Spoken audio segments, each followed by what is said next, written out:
Hello बच्चों, आज हम डिस्कस करेंगे वर्क पावर एनर्जी चैप्टर के 2006 से लेके अब तक के जो प्रीवियस ईयर क्वेश्चंस हैं वो इसमें से इक्का दुक्का सवाल ऐसे भी हो सकते हैं जिसके अंदर सर्कुलर मोशन का कॉन्सेप्ट यूज आ जाए।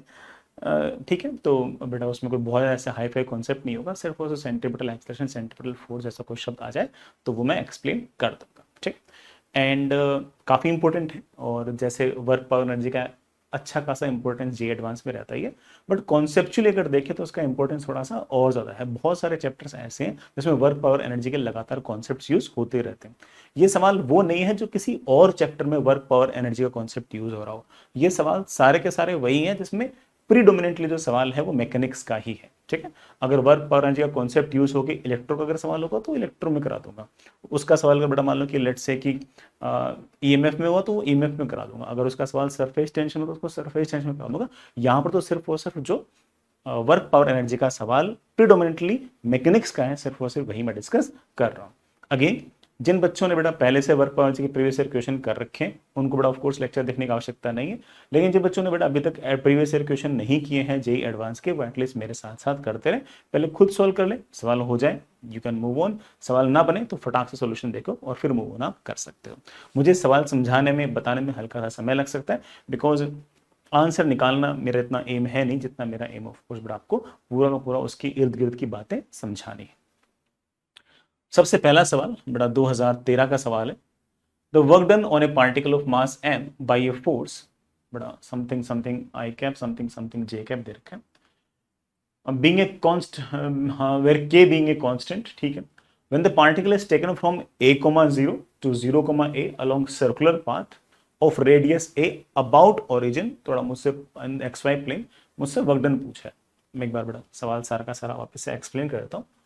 मुझे फोर्स की वैल्यू दे रखी है, फोर्स की बेटा मुझे वैल्यू क्या दे रखी है, kx upon x square plus y square की power 3/2 i cap plus k y j cap upon x square plus y square की power 3/2।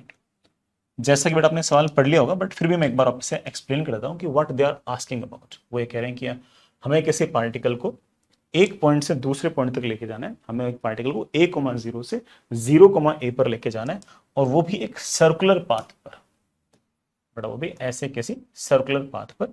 This point is late से बेटा आपका a, 0, और यहां से सर्कल पे चलाते चलाते चलाते मुझे 0, a पर लेके जाना है। ऑफकोर्स बेटा सर्कल है, रेडियस a का, सेंटर 0, 0 का, तो इस सर्कल की जो इक्वेशन होगी बेटा that will be x square plus y square is equals to a square. Force है जो बेटा एक्स और वाई कोऑर्डिनेट के साथ इस एक्सप्रेशन से वेरी कर रहे हैं। बट अगर बेटा ध्यान से देखो तो अगर मैं पार्टिकल को यहां से यहां से यहां से यहां से यहां से यहां से यहां से चलाते चलाते यहां लेके जाऊंगा तो पूरे रास्ते x square plus y square का सम तो ए स्क्वायर ही रहेगा। तो फोर्स का एक्सप्रेशन तो काफी ईजी हो गया। अब मेरे पास जो फोर्स का एक्सप्रेशन हो गया दैट इज समथिंग टाइम के x I cap upon a cube, बेटा मैं इसको ए स्क्वायर लिख सकता हूँ, plus k y j cap upon a cube. ये बेटा मेरे पास फोर्स का एक्सप्रेशन आ गया। तो चलिए करते हैं बेटा, पार्टिकल को मूव कराते हैं। मान लेते हैं बेटा कभी ना कभी आपका पार्टिकल जो है वो चलते चलते चलते चलते कभी इस पॉइंट पर पहुंच गया, जिस पॉइंट के कोऑर्डिनेट से बेटा लेट से एक्स, वाई। ठीक है ना, और फिर पार्टिकल को मैंने हल्का सा ऐसे डिस्प्लेस कर दिया, यूं हल्का सा डिस्प्लेस कर दिया। मुझसे पूछा गया है कि what is the work done. बेटा छोटे से डिस्प्लेसमेंट के लिए work done will be of course बेटा what, f dot d s. Force मुझे एक्सप्रेशन में दे रखा है k x upon a cube i cap plus k y upon a cube j cap. जो छोटा सा डिस्प्लेसमेंट है बट हम जानते हैं कि पार्टिकल बड़ा अगर ऐसे डिस्प्लेस कर रहे हैं तो उसका डिस्प्लेसमेंट एक्स के लॉन्ग भी है, वाई के लॉन्ग भी है। तो बड़े आराम से कह सकता हूं कि डिस्प्लेसमेंट जो है वो अपने आप बड़ा आपके पास है dx i cap plus dy j cap. dx और dy जो है वो ऑफ कोर्स बड़ा x और y के अंदर छोटे छोटे आपके डिस्प्लेसमेंट्स हैं, they can be positive they can be negative. जैसे इस केस में अगर मान लो कि पार्टिकल अगर यूं यूं आएगा ना तो dx आपका नेगेटिव है, dy आपका पॉजिटिव है, बट इट वोंट मैटर। मतलब हम तो एक्सप्रेशन लिख रहे हैं ना। जैसे मैंने डॉट प्रोडक्ट लिया बेटा मेरे पास वर्क डन आ गया आई कैप का आई कैप के साथ, तो के x dx a cube plus बेटा ky dy a cube. Sir मुझे तो पूरा वर्क डन चाहिए, छोटे से डिस्प्लेसमेंट नहीं, पूरे डिस्प्लेसमेंट वर्क डन चाहिए। थोड़ा इंटीग्रेट कर दो, जो कांस्टेंट बेटा उनको बाहर निकाल लिया। x की वैल्यू बेटा वेरी कर रही है बेटा कहां से कहां तक, a से 0 तक, और y की बेटा वैल्यू वेरी कर रही है 0 से a तक। बेटा कितना आसान सा इंटीग्रेशन है, k अपॉन a क्यूब तो बाहर आ गया, x dx का बेटा इंटीग्रेशन आएगा of course x square by 2, limit लगाऊंगा तो बेटा 0 माइनस a स्क्वायर बाय 2 तो माइनस a स्क्वायर बाय 2। यहां पर k अपॉन a क्यूब बेटा बाहर आ गया, y dy का इंटीग्रेशन आएगा y स्क्वायर बाय 2, लिमिट लगाऊं तो a स्क्वायर बाय 2 माइनस 0, दोनों बेटा एक दूसरे को कैंसिल कर रहे हैं, एक प्लस में एक माइनस में, the summation of course comes out to be 0। बेटा ये हमारा वर्क डन है। अब इस सेम बात को जैसे ही किसी बच्चे का अगर मान लो कि एक्सपीरियंस अच्छा हो, उसने खूब सारे सवाल लगा रखे ना, वो तो मतलब फोर्स का एक्सप्रेशन देखते ही समझ जाएगा कि आंसर 0 है। कैसे? तो दूसरा तरीका सुनना बेटा, बच्चा बोलेगा देखो सर जो फोर्स है it is something something something x I cap plus something j cap. वो बच्चा बोलेगा कि सर फोर्स जो है वो कुछ कुछ ऐसा लिखा हुआ है, k upon a cube x I cap plus Y j cap. और अगर मान लो पार्टिकल बेटा यहां पर x को वाई पे है तो ये पार्टिकल की पोजीशन एक तरीके से, तो कोई भी बच्चा जो स्मार्ट होगा ना वो बोलेगा sir expression looks like this, k upon a cube into r vector, और आर वेक्टर बेटा आपका ये वाला वेक्टर है। इस पार्टिकल का जो पोजीशन वेक्टर है बेटा उसी तरफ आपका फोर्स भी है। अब जरा देखो तो पूरे रास्ते जो फोर्स है वो तो इस तरह से रेडियल डायरेक्शन में है, डिस्प्लेसमेंट सर्कल के अलोंग टेंजेंशियल डायरेक्शन में है, तो हर जगह फोर्स और डिस्प्लेसमेंट के बीच में एंगल कितना रहेगा 90। जैसे मान लो बेटा लेट से पार्टिकल चलते चलते यहां पहुंच गया, तो फोर्स तो आर वेक्टर के अलोंग होगा, जो डिस्प्लेसमेंट होगा बेटा वो सर्कल के टेंजेंट के अलोंग होगा, तो हमेशा ये वाला एंगल 90 रहेगा, और हमेशा अगर ये वाला एंगल 90 रहेगा तो ऑफ कोर्स इसका वर्क डन तो 0 रहेगा। जैसे सर्कुलर मोशन के अंदर आपका जो सेंट्रिपेटल फोर्स होता है उसका वर्क डन 0 होता है, वैसे इस फोर्स का वर्क डन भी 0 ही रहेगा। तो हो सकता है किसी बच्चे ने एक्सप्रेशन देखते समझ लिया हो कि sir there is no need to do, ठीक है, बट मैं थोड़ा ठीक है पूरी बात समझाने के चक्कर में सारा सवाल कर ही रहा था, ठीक।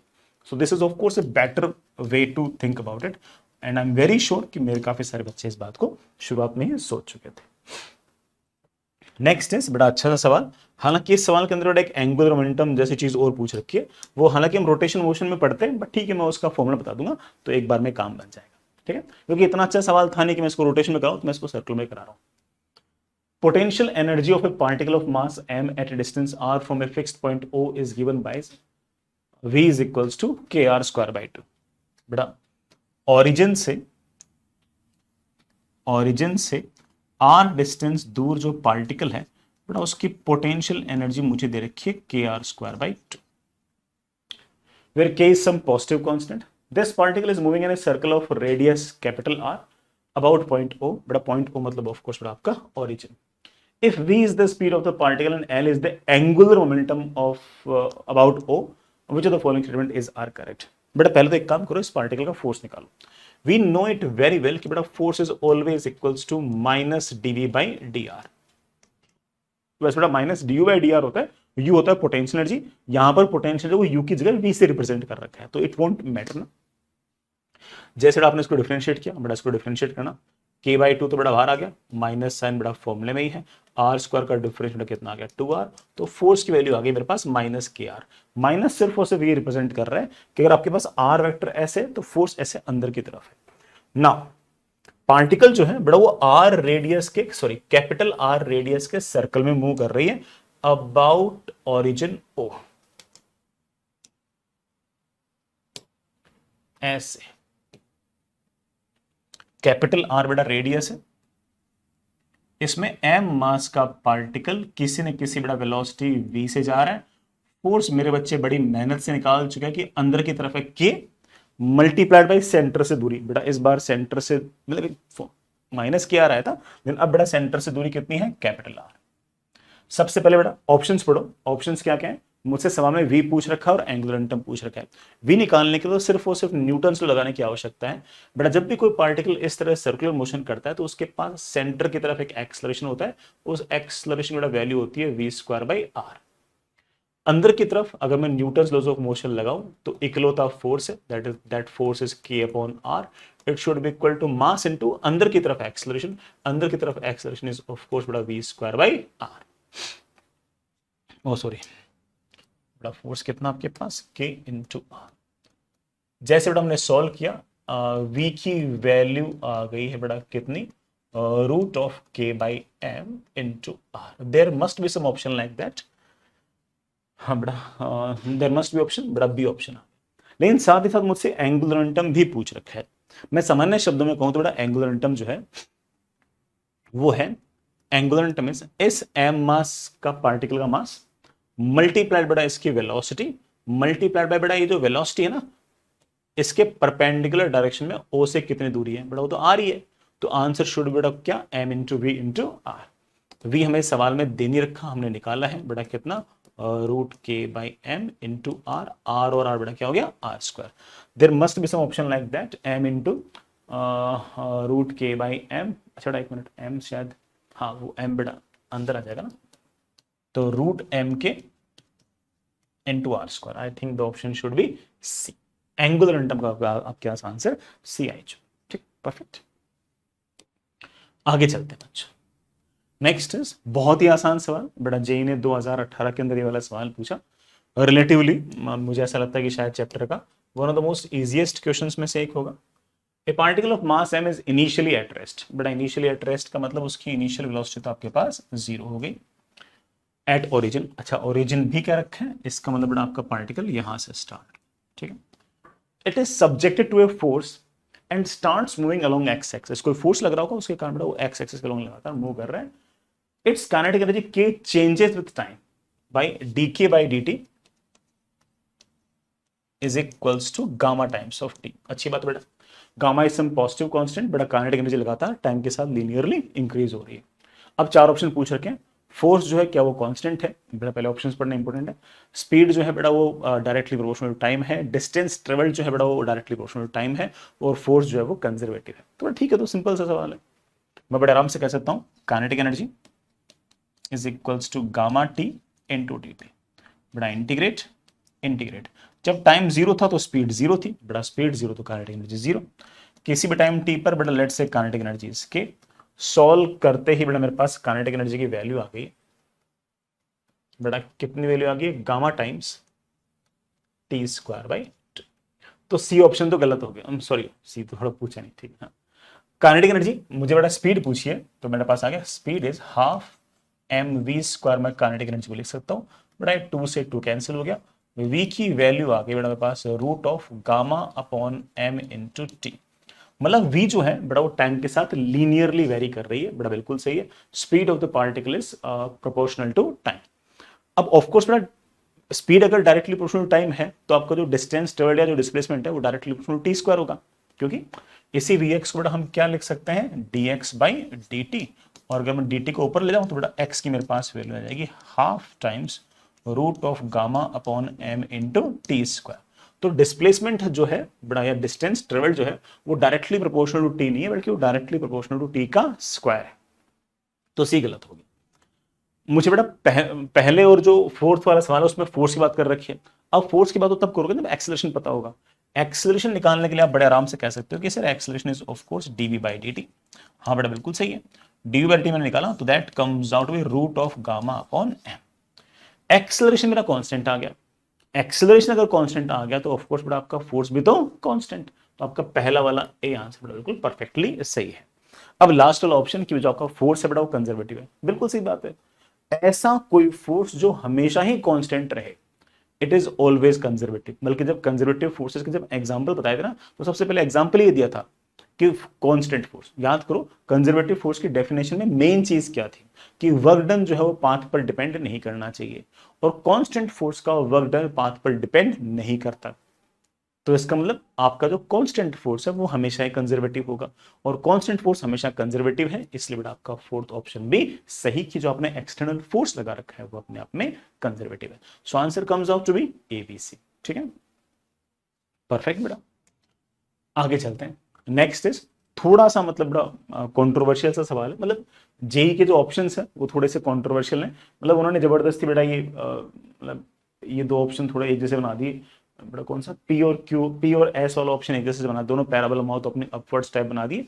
तो उससे सवाल की थोड़ी जो मतलब मतलब एम्बिग्यूटी है ना वो थोड़ी सी बढ़ गई क्योंकि दोनों ऑप्शन एक जैसे सही है। बट मैं इस चीज को डिस्कस कर रहा हूं कि ना जेई ने क्या आंसर दिया था, ठीक है। ये बड़ा जेई 2008 का सवाल है और सवाल आसान है, मतलब यूं मत सोचना कि सवाल कोई बहुत टफ है, सवाल इजी है, बस बड़ा वो सवाल की जो एम्बिग्यूटी है ना उसके कारण थोड़ा सा कॉन्ट्रोवर्शियल हो गया। बाकी सवाल तो बच्चा देख के कर देगा, सब खुद ही कर लूंगा, ठीक। Column 1 gives list of possible set of parameters measured in some experiment.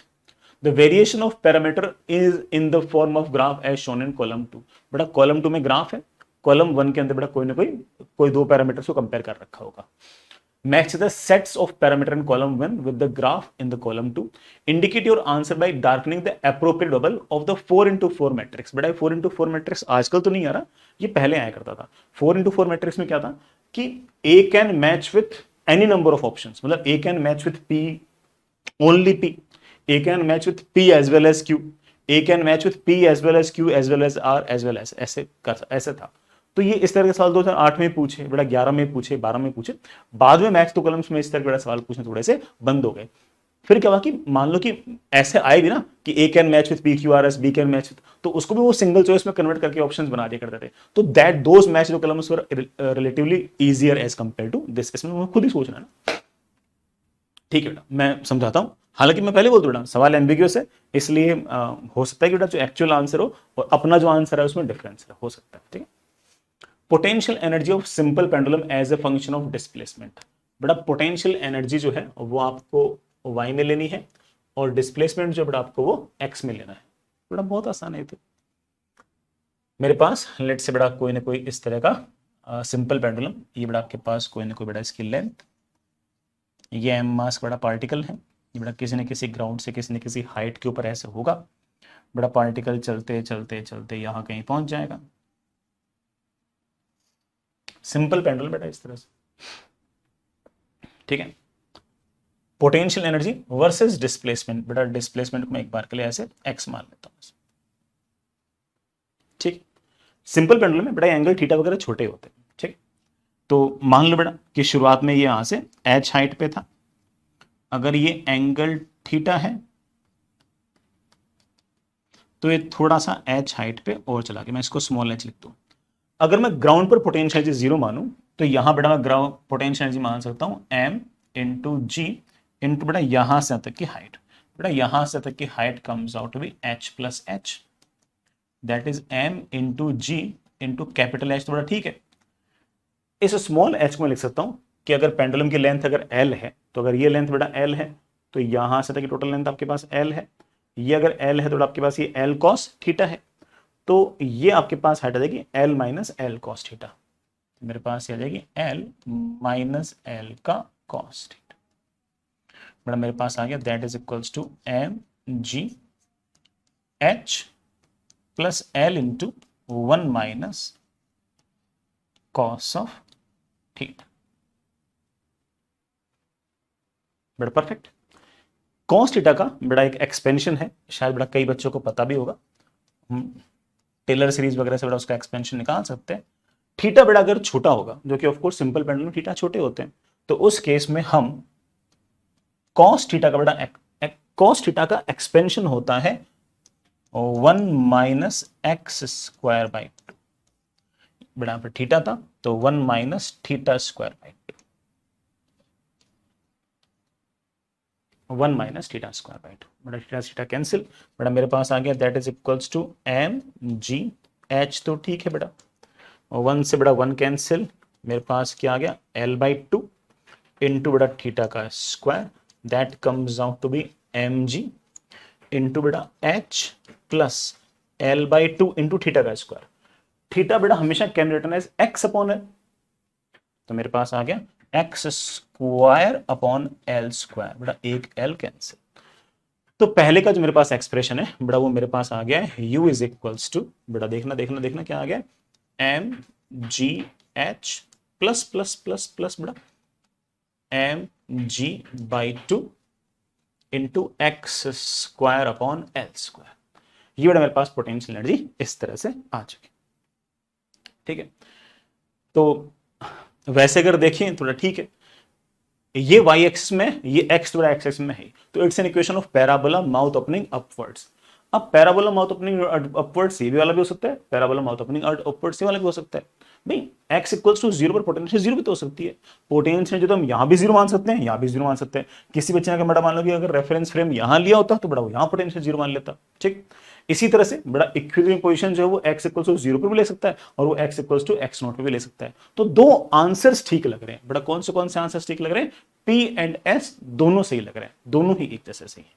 तो बड़ा इसमें मैं पहले में आंसर दूंगा P एंड S। अब मुझे एग्जैक्टली याद नहीं, लेकिन शायद जेई ने बड़ा सिर्फ और सिर्फ P ही दिया था। S भी हो सकता है। S में बड़ा इक्विलिब्रियम पोजीशन कहां पर आपकी x इक्वल्स टू 0 पर है, यहां पर बड़ा किसी x की किसी और वैल्यू की इक्विलिब्रियम पोजीशन है कि नहीं ना? ठीक, यहां पर मैंने जो पोटेंशियल 0 ले ली वो यहां ले ली, इस केस में मैंने पोटेंशियल थोड़ा सा नीचे ले लिया, वो तो कहीं भी ले सकते हैं। तो आपका ए भी आंसर सही हो सकता, सॉरी पी भी आंसर सही हो सकता है और एस भी आंसर सही हो सकता है।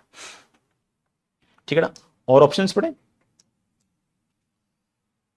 दूसरा ऑप्शन पढ़ना बेटा, displacement as a function of, अच्छा दूसरा सवाल पढ़ना बेटा। दूसरे सवाल के अंदर मुझे क्या क्या दे रखा है, दूसरे ऑप्शन में मुझे क्या क्या दे रखा है।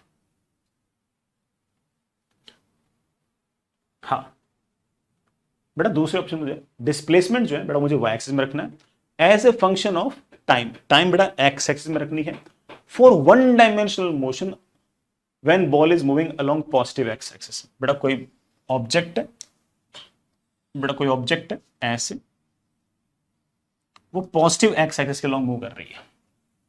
ठीक है, पॉजिटिव एक्सिस के लॉन्ग मूव कर रही है। वो हो सकता है कि बेटा यूनिफॉर्म वेलोसिटी से मूव कर रही हो, वो हो सकता है कि बेटा कांस्टेंट एक्सेलरेशन से मूव कर रही हो, आई डोंट नो, बोल नहीं रखा सवाल के अंदर। तो मुझे ग्राफ बनाना है डिस्प्लेसमेंट वर्सेस टाइम का। मान लो कि उसकी वेलोसिटी कांस्टेंट है।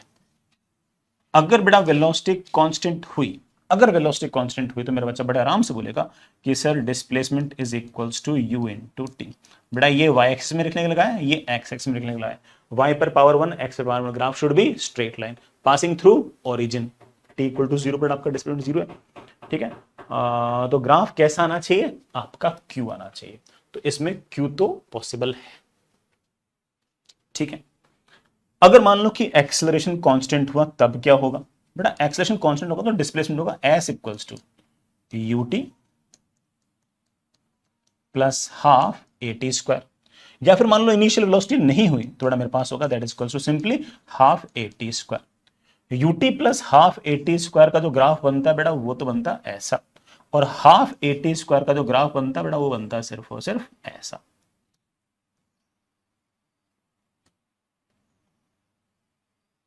ठीक है, इसमें टाइम नेगेटिव वाला बेटा हटा दो, टाइम नेगेटिव वाला हटा दो, टाइम नेगेटिव। तो इसमें बेस्ट कौन सा बेटा? बेटा बेस्ट मेरे ख्याल से ये तो नहीं बेटा, सिर्फ और सिर्फ एस बेटा। तो आप ऐसा कह सकते हो कि एस भी आंसर आएगा, बस यही है बेटा आंसर। ठीक, हालांकि जेई ने एक आंसर और दिया आर। आर का बेटा कोई लॉजिक नहीं है, उन्होंने ऐसे दे दिया। उन्होंने क्या किया कि ना सवाल में पढ़ते वक्त ना डिस्प्लेसमेंट को एक तरह से पोजीशन मान ली। ठीक है, फिर उन्होंने कहा कि देखो किसी भी टाइम पर पोजीशन हो सकती है initial position plus displacement, displacement is UT. तो फिर उन्होंने कहा कि देखो ग्राफ ऐसा बन सकता है और ये इनिशियल पोजीशन जो वो एक्स नोट है। बल्कि सवाल में साफ साफ क्या लिखा है कि पोजीशन नहीं लिखी हुई है, डिस्प्लेसमेंट लिखी हुई है, और time T is equal to 0 पर तो डिस्प्लेसमेंट 0 ही होगा। तो ऑब्वियस बात है time T is equal to 0 पर अगर डिस्प्लेसमेंट 0 होगा तो किसी भी तरह से क्यू और आर तो आंसर होने ही नहीं चाहिए थे, बस जे ने फिर बेटा आर आंसर दे रखा था। बट मैंने अपनी बात समझा दी कि कैसे कैसे सारा आंसर अपना पंगा है। आगे चलते बेटा, next is very easy, range of projectile. बेटा रेंज को तो रखना है एक्सेस में as a function of velocity. बेटा वेलोसिटी रखनी है एक्सेस में when projected at a fixed angle, मतलब ये प्रोजेक्शन फ्रॉम टावर की बात कर रहा है ऐसे बेटा। तो कितनी वेलोसिटी से फेंका गया है और कितनी दूर तक गिरेगा रेंज, बेटा इन दोनों में पूछा है। बेटा range is always equals to what, u square sine 2 theta upon g। तो r और u के बीच ग्राफ पूछा है ना, बाकी सब तो कांस्टेंट मान लो बेटा। तो ये y एक्सिस में है बेटा, ये आपका एक्सिस को x में है, बाकी से बेटा आपके कांस्टेंट है। तो y is equal to constant into x square. बेटा y is equal to constant into x square is its equation of parabola mouth opening upwards, of course बेटा पासिंग थ्रू ओरिजिन, क्योंकि बेटा 0 स्पीड से फेंकोगे तो range 0 आएगी ना। तो obvious बात बेटा सिर्फ और सिर्फ एक ही आंसर आएगा, कौन सा आएगा बेटा? S। तो C का आंसर बेटा सिर्फ और सिर्फ S ही आएगा और कोई आंसर नहीं आएगा। Last but not the least, the square of time period of simple pendulum as a function of its length. बेटा इसके लिए सिंपल पढ़ूंगा, टाइम पीरियड का फॉर्मूला आना चाहिए जो हम एसएचएम में पढ़ेंगे। बट बेटा किसी को पता हो लिख दो time period is equals to 2 pi root L/G। अब यार मैं ऐसा तो कर नहीं सकता ना कि सवाल का कुछ हिस्सा यहाँ करा दिया, कुछ हिस्सा एसएचएम में करा दिया, तो मैं यही कर देता हूँ। Square of time period square कर दो 4 pi square L/G। Square of time period बेटा वाई एक्सिस में ले रखा है, तो टी स्क्वायर को मैं वाई से रिप्लेस कर सकता हूं। 4 पाई स्क्वायर ठीक है, जी ठीक है। लेंथ ऑफ सिंपल पेंडुलम को मैं एक्स एक्सिस में रख रहा हूं, y पर पावर 1 x पर पावर 1। बेटा it's an equation of straight line passing through origin. Origin से बेटा पास हुई स्ट्रेट लाइन कौन सी है, q है, तो बेटा इसका answer should be equal to q। तो बेटा मैंने आपको मेरे ख्याल से इस सवाल की एम्बिग्यूटी भी समझा दी है और सारी बातें आपको क्लियर कर ही दी है। ठीक है, आगे चले। नेक्स्ट इज बहुत ही बढ़िया सवाल, अच्छा सवाल, आराम से इत्मीनान से बेटा इसको समय दें और करें। टॉपिक में बताया तो ये सवाल है बेटा बिल्कुल वर्क पावर एनर्जी के लास्ट में जो मैंने आपको पोटेंशियल एनर्जी का इक्विलिब्रियम वगैरह जो पढ़ाया था, F is equals to minus du/dx पढ़ाया था कि conservative force is always from higher potential energy to lower potential जो पढ़ाया था, बिल्कुल उसके बेसिस पे है। सवाल थोड़ा सा टफर साइड का है, मैं आराम से इत्मीनान से करूंगा, आप भी बड़ा आराम से इत्मीनान से इसके सॉल्यूशन को देखना सुनना। ऑल्दो मुझे ऐसी फीलिंग है कि जिस तरह से मैंने आपको बड़ा पढ़ाया है ये आपको आसान ही लगेगा। बस मैथमेटिक्स अच्छी है सवाल के अंदर, फिजिक्स कोई अच्छी नहीं है, बिल्कुल सिंपल फिजिक्स है, मैथमेटिक्स पढ़ी है। ठीक है, तो चलिए वाला सवाल भी करते हैं। तो सवाल पढ़ते हैं, ए पार्टिकल ऑफ यूनिट मास मतलब बेटा 1 mass is moving along x axis under the influence of A force and it's total energy is conserve. तो ठीक है बेटा, जो भी फोर्स होगा वो कंजर्वेटिव फोर्स होगा। 4 possible forms of potential energy of the particle are given in the column. बेटा 4 पोटेंशियल एनर्जीज दे रखी है, तो ऑफ कोर्स जो फोर्स कंजर्वेटिव था ना उस फोर्स के कोरस्पॉन्डिंग कोई ना कोई पोटेंशियल एनर्जी है। ठीक है, और वो उसके 4 अलग अलग एक्सप्रेशन दे रखे हैं। मैथमेटिकली टफ है but again I will explain everything, you have patience. ये चीज बड़ा आपको सिंपल हार्मोनिक मोशन में भी हेल्प करेगी। ठीक है, match the column, match the potential energy in column 1। बेटा कॉलम 1 की जो पोटेंशियल एनर्जी है उनको कॉलम 2 से मैच करना है। कॉलम 2 बेटा चलो मैंने नीचे लिखा है, कॉलम 2 में क्या रखा है, the force acting on the particle is 0 at x equals to a, at x equals to 0 and x equals to -a।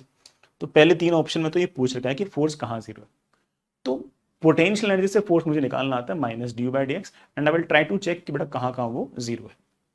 फिर जो इसका एस वाला ऑप्शन है उसमें क्या दे रखा है, the particle experience an attractive force toward x equals to 0 in the region mod x less than a। मतलब x की वैल्यू -a से लेके a तक x इक्वल्स टू 0 की तरफ एट्रैक्टिव फोर्स एक्सपीरियंस कर रहा है, तो इसका मतलब x इक्वल टू 0 पर मिनिमा होना चाहिए पोटेंशियल एनर्जी का। देख लेंगे, not an issue. The particle with potential with total energy kinetic plus potential u0/4 can oscillate about the point x equals to -a। ये मेरा टी ऑप्शन है। तो चलिए सभी ऑप्शंस को करते हैं। सबसे पहले बेटा मैं ए वाले सवाल को कर रहा हूं, सवाल थोड़ा सा बड़ा है बेटा, ये जेईई एडवांस 2015 का सवाल है। सवाल टफ नहीं है, सवाल में थोड़ा सा समय लगेगा बस। पहले वाले में बेटा मुझे पोटेंशियल एनर्जी दे रखी है u is equals to u0/2 into बेटा व्हाट 1 माइनस बेटा इसको ऐसे लिख दो एक्स स्क्वायर अपॉन ए स्क्वायर का भी स्क्वायर। परफेक्ट। सबसे पहली बात बेटा चाहे x को x रखूं चाहे x को -x रखूं पोटेंशियल सेम आएगी। तो इसका मतलब ये बात तय हो गई कि ये हमारा जो फंक्शन है बेटा ये अपने आप में एक इवन फंक्शन है। ठीक है, कंफर्म। अगर मुझे फोर्स निकालना है बेटा, फोर्स इज ऑफ कोर्स बेटा व्हाट -du/dx। बेटा माइनस तो ठीक है, इसको डिफरेंशिएट करना u0/2 तो बेटा ठीक है, कांस्टेंट है, वैसे का वैसा निकाल। इसको डिफरेंशिएट करना है, इसको डिफरेंशिएट करने के लिए हमें ऑब्वियस बात है कि ना चेन रूल लगाना पड़ेगा। पहले पावर का डिफरेंशिएशन 2 तो आगे बेटा नीचे into 1 minus x square upon ए स्क्वायर। अब अंदर का डिफरेंशिएशन, इसका तो 0 बेटा और इसका डिफरेंशिएशन आएगा बेटा what -2x upon A square. ये बेटा मेरे पास फोर्स है। बेटा फोर्स में क्या क्या एक्सप्रेशंस दिख रहे हैं, 2 से बेटा 2 कैंसिल, माइनस से बेटा माइनस कैंसिल, फोर्स की वैल्यू आ गई 2 टाइम्स u0 अपॉन ए स्क्वायर इंटू एक्स। बेटा 1 माइनस एक्स स्क्वायर अपॉन ए स्क्वायर में क्या लिखता हूँ 1 माइनस एक्स अपॉन ए इंटू बेटा व्हाट 1 प्लस एक्स अपॉन। बेटा पहले तो 3 ऑप्शन है उसमें तो ये पूछ रखा है फोर्स कहाँ कहाँ 0 है। बेटा मुझे अगर इस फोर्स को जीरो करना है तो as you can see that एक रूट आ गया x इक्वल्स टू जीरो, एक रूट आ गया x इक्वल्स टू a, एक रूट आ गया x equals to minus a।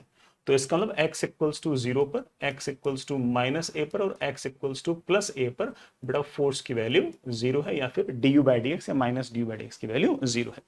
तो इट मीन्स दैट कि a में तो p, q और r तीनों ही सही है। अब मुझे ये पता करना है कि यार कहां से कहां तक एट्रैक्टिव है, कहां से कहां तक रिपल्सिव है। तो इसके लिए मुझे ये पता करना पड़ेगा कि कहां बेटा आपका पोटेंशियल जगह मैक्सिमा है, कहां पर पोटेंशियल जगह मिनिमा है। अब कहां पोटेंशियल जगह मैक्सिमा है, कहां पोटेंशियल जगह मिनिमा है, उसके लिए एक तरीका तो बड़ा ही है कि इसको एक बार डिफरेंशिएट और कर लो और मैक्सिमा मिनिमा चेक कर लो। भाई पोटेंशियल जी को एक बार डिफरेंशिएट किया, फिर एक बार डिफरेंशिएट और कर लो, फिर वैसे कर लो। एक मेरे पास रास्ता और है जो मैथमेटिकली थोड़ा सा ज्यादा मैच्योर रास्ता है कि हम ग्राफ बनाएं, और ग्राफ बड़ा बड़ी आसानी से बनेगा इसका। देखो ये जो टर्म है इसका स्क्वायर लिखा हुआ है, किसी भी चीज का स्क्वायर नेगेटिव नहीं हो सकता। बाहर बेटा u0 बाई टू बेटा पहले से पॉजिटिव है, इसका मतलब हमारी पोटेंशियल एनर्जी कभी भी नेगेटिव नहीं हो सकती, isn't it? इसका मतलब पोटेंशियल की लीस्ट वैल्यू क्या हो सकती है, जीरो। और पोटेंशियल बेटा लीस्ट वैल्यू जीरो हो सकती है, वो कब होगी बेटा वो चेक कर लो। बेटा मेरे ख्याल से वो तब जीरो होगी जब ये वाली टर्म जीरो होगी, और ये वाली टर्म जीरो कब होगी, जब एक्स स्क्वायर की वैल्यू ए स्क्वायर होगी। जब एक्स स्क्वायर की वैल्यू ए स्क्वायर होगी तो वन वन बेटा कैंसिल हो जाएगा। एक्स स्क्वायर की वैल्यू ए स्क्वायर तब होगी जब एक्स की वैल्यू प्लस ए या एक्स की वैल्यू माइनस ए होगी। इसका मतलब एक्स इक्वल्स टू माइनस ए जो है वो, और एक्स इक्वल्स टू प्लस ए जो है बेटा वो, यहां पर आपकी पोटेंशियल एनर्जी जीरो है। बेटा मैं potential energy versus x graph बना रहा हूं, और जो आपका x इक्वल्स टू जीरो है ना बेटा, वहां पोटेंशियल जीरो नहीं है, चेक कर ले। x equal to zero put करेगा तो बेटा खत्म, और पोटेंशियल एनर्जी आ रही है u0 बाई टू।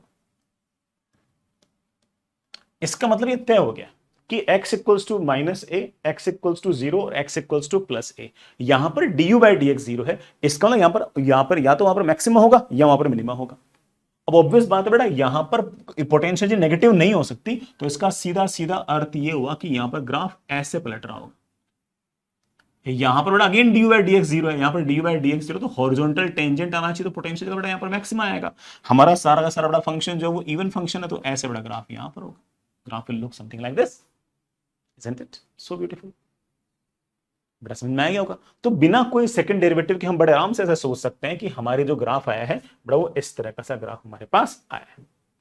मैं बेटा थोड़ा सा वापस बनाऊं इसको, मैं इसको थोड़ा सा और जगह लेके बनाऊं। ए वाला ऑप्शन सॉल्व कर रहा हूं बेटा, ठीक। इसका मतलब बेटा मैं बड़े आराम से ऐसा कह सकता हूं,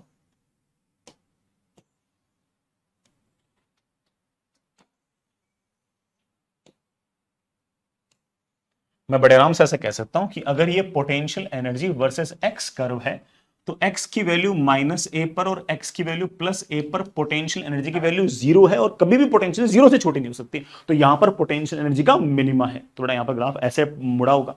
तो यहां पर graph should look something like this. यहां बेटा x इक्वल्स टू जीरो पर मैक्सिमा है मिनिमा, मैं कैलकुलेशन तो नहीं पता करना चाह रहा, मैं तो सीधे बोल रहा हूं कि बेटा ऑफकोर्स यहां पर मिनिमा है, तो अगली बार मैक्सिमा आया होगा। यहां बेटा आपके पास मैक्सिमा है, अब वापस से x इक्वल्स टू प्लस ए आपके पास वापस से मिनिमा है। तो graph is looking something like this. ऐसा सब आपका y एक्सिस या बेटा u एक्सिस के बड़ा सिमेट्रिक सा ग्राफ है। नाउ द पार्टिकल, अब मैं ऐसा ऑप्शन पढ़ रहा हूं, the particle experience an attractive force toward x equals to zero in the region minus a से लेके प्लस ए। बेटा x की वैल्यू जब minus mod x less than a का मतलब बेटा क्या हुआ कि माइनस ए से लेके प्लस ए तक हमेशा ही बेटा आपका एट्रैक्टिव फोर्स है x इक्वल टू जीरो की तरफ। बेटा देखो आपका कंजर्वेटिव फोर्स हमेशा हायर पोटेंशियल एनर्जी से लोअर पोटेंशियल एनर्जी की तरफ होता है। अब इस बात को जरा गौर से देखो, यहां पर पोटेंशियल एनर्जी है ज्यादा, यहां पर पोटेंशियल एनर्जी है कम। यहां से यहां पोटेंशियल एनर्जी घट रही है, और कंजर्वेटिव फोर्स कहां से कहां होता है, हायर पोटेंशियल एनर्जी से लोअर पोटेंशियल एनर्जी। तो बड़ा फोर्स है ऐसे, यही हाल बेटा यहां पर है। यहां पोटेंशियल एनर्जी ज्यादा है बेटा, यहां पोटेंशियल एनर्जी कम है, तो बेटा of course force is always from higher potential. इस पॉइंट पर पोटेंशियल ज्यादा, इस पॉइंट पर पोटेंशियल एनर्जी कम, फोर्स होगा from higher potential energy to lower potential energy. बेटा फोर्स इज लाइक दिस। इसका आगे बता सकता हूं, बेटा यहां से यहां पोटेंशियल एनर्जी बढ़ रही है। फोर्स हमेशा कहां से कहां होता है, इस जगह पोटेंशियल एनर्जी ज्यादा है, इस जगह पोटेंशियल एनर्जी कम है। फोर्स हमेशा होता है हायर पोटेंशियल एनर्जी से लोअर पोटेंशियल एनर्जी। बेटा यहां पर पोटेंशियल एनर्जी ज्यादा है, यहां पर पोटेंशियल एनर्जी कम है। फोर्स हमेशा होता है हायर पोटेंशियल एनर्जी से लोअर पोटेंशियल एनर्जी। तो इस वाले पॉइंट को देखो बेटा जरा, इस पॉइंट पर मैं मानता हूं कि फोर्स की वैल्यू जीरो है क्योंकि dy by D x zero है, लेकिन इसके अगर मैंने इधर पार्टिकल को अगर मैंने पार्टिकल को इधर की तरफ रखा तो फोर्स इधर लग जाएगा, अगर मैंने पार्टिकल को इधर रखा तो फोर्स इधर लग जाएगा। मतलब जीरो के आस पड़ोस में अगर मैंने पार्टिकल को हल्का सा राइट शिफ्ट किया तो बड़ा रेपेल कर जाएगा, लेफ्ट शिफ्ट किया तो रेपेल कर जाएगा। तो x इक्वल्स टू जीरो जो है वो हमारा स्टेबल इक्विलिब्रियम पोजीशन नहीं है, बल्कि x इक्वल्स टू जीरो जो है वो हमारा अनस्टेबल इक्विलिब्रियम पोजीशन है। तो इसने क्या बोल रखा है, the particle experience an attractive force toward x equals to zero from x equal to minus a2 plus. बेटा फोर्स ऐसे बता रहा है वो, क्या ऐसा है क्या, नहीं। ऑफ कोर्स बेटा S option is wrong. Last, the particle with total energy u not by 4 can oscillate about x equals to minus a। x equals to minus A वाला जो पॉइंट है उसके अबाउट पार्टिकल ऑसिलेट कर सकता है with total energy u not by 4। ये सही लग रहा है। ये जो मेरा x equals to minus A वाला पॉइंट है ये मुझे दिख रहा है साफ साफ स्टेबल इक्विलिब्रियम। और स्टेबल इक्विलिब्रियम के अबाउट अगर कोई पॉइंट हुआ तो वहां से अगर आप पार्टिकल को हल्का सा अगर डिस्प्लेस करोगे तो फोर्स उसको वापस ले आएगा, इधर डिस्प्लेस करोगे तो बड़ा फोर्स इधर ले आएगा और वो बड़े आराम से ऑसिलेटरी मोशन कर सकता है। लेकिन इसका यह अर्थ नहीं कि इसको कितनी ही एनर्जी दे दो ये हमेशा ऑसिलेट करेगा, नहीं। यहां पर अगर आपके पास बड़ा पार्टिकल है, गौर करना बट अगर आपके पास यहां पर पार्टिकल है ऐसे, यहां पर पोटेंशियल एनर्जी लेट्स से इसके पास जीरो है, लेट्स से बड़ा क्या दिख रहा है ग्राफ में जीरो है, total energy u not by 4 है, total energy u not by 4 है, तो ऑफ कोर्स बड़ा काइनेटिक एनर्जी कितनी हो गई इसके पास u नॉट बाई 4, क्योंकि पोटेंशियल तो है नहीं। इस काइनेटिक एनर्जी, इस u not by 4 kinetic energy, जैसे मैंने पार्टिकल को इधर की तरफ फेंका, पार्टिकल आगे जाएगा आगे जाएगा आगे जाएगा, ये कंजर्वेटिव फोर्स रखा इधर की तरफ, वो लगातार इसकी स्पीड को कम करेगा कम करेगा कम करेगा कम करेगा, कहीं ना कहीं जाकर बेटा इसकी काइनेटिक एनर्जी क्या हो जाएगी, जीरो। और कहां जाकर काइनेटिक एनर्जी जीरो होगी बेटा, वहां जाकर काइनेटिक एनर्जी जीरो होगी जहां पर potential energy u not by 4 होगी।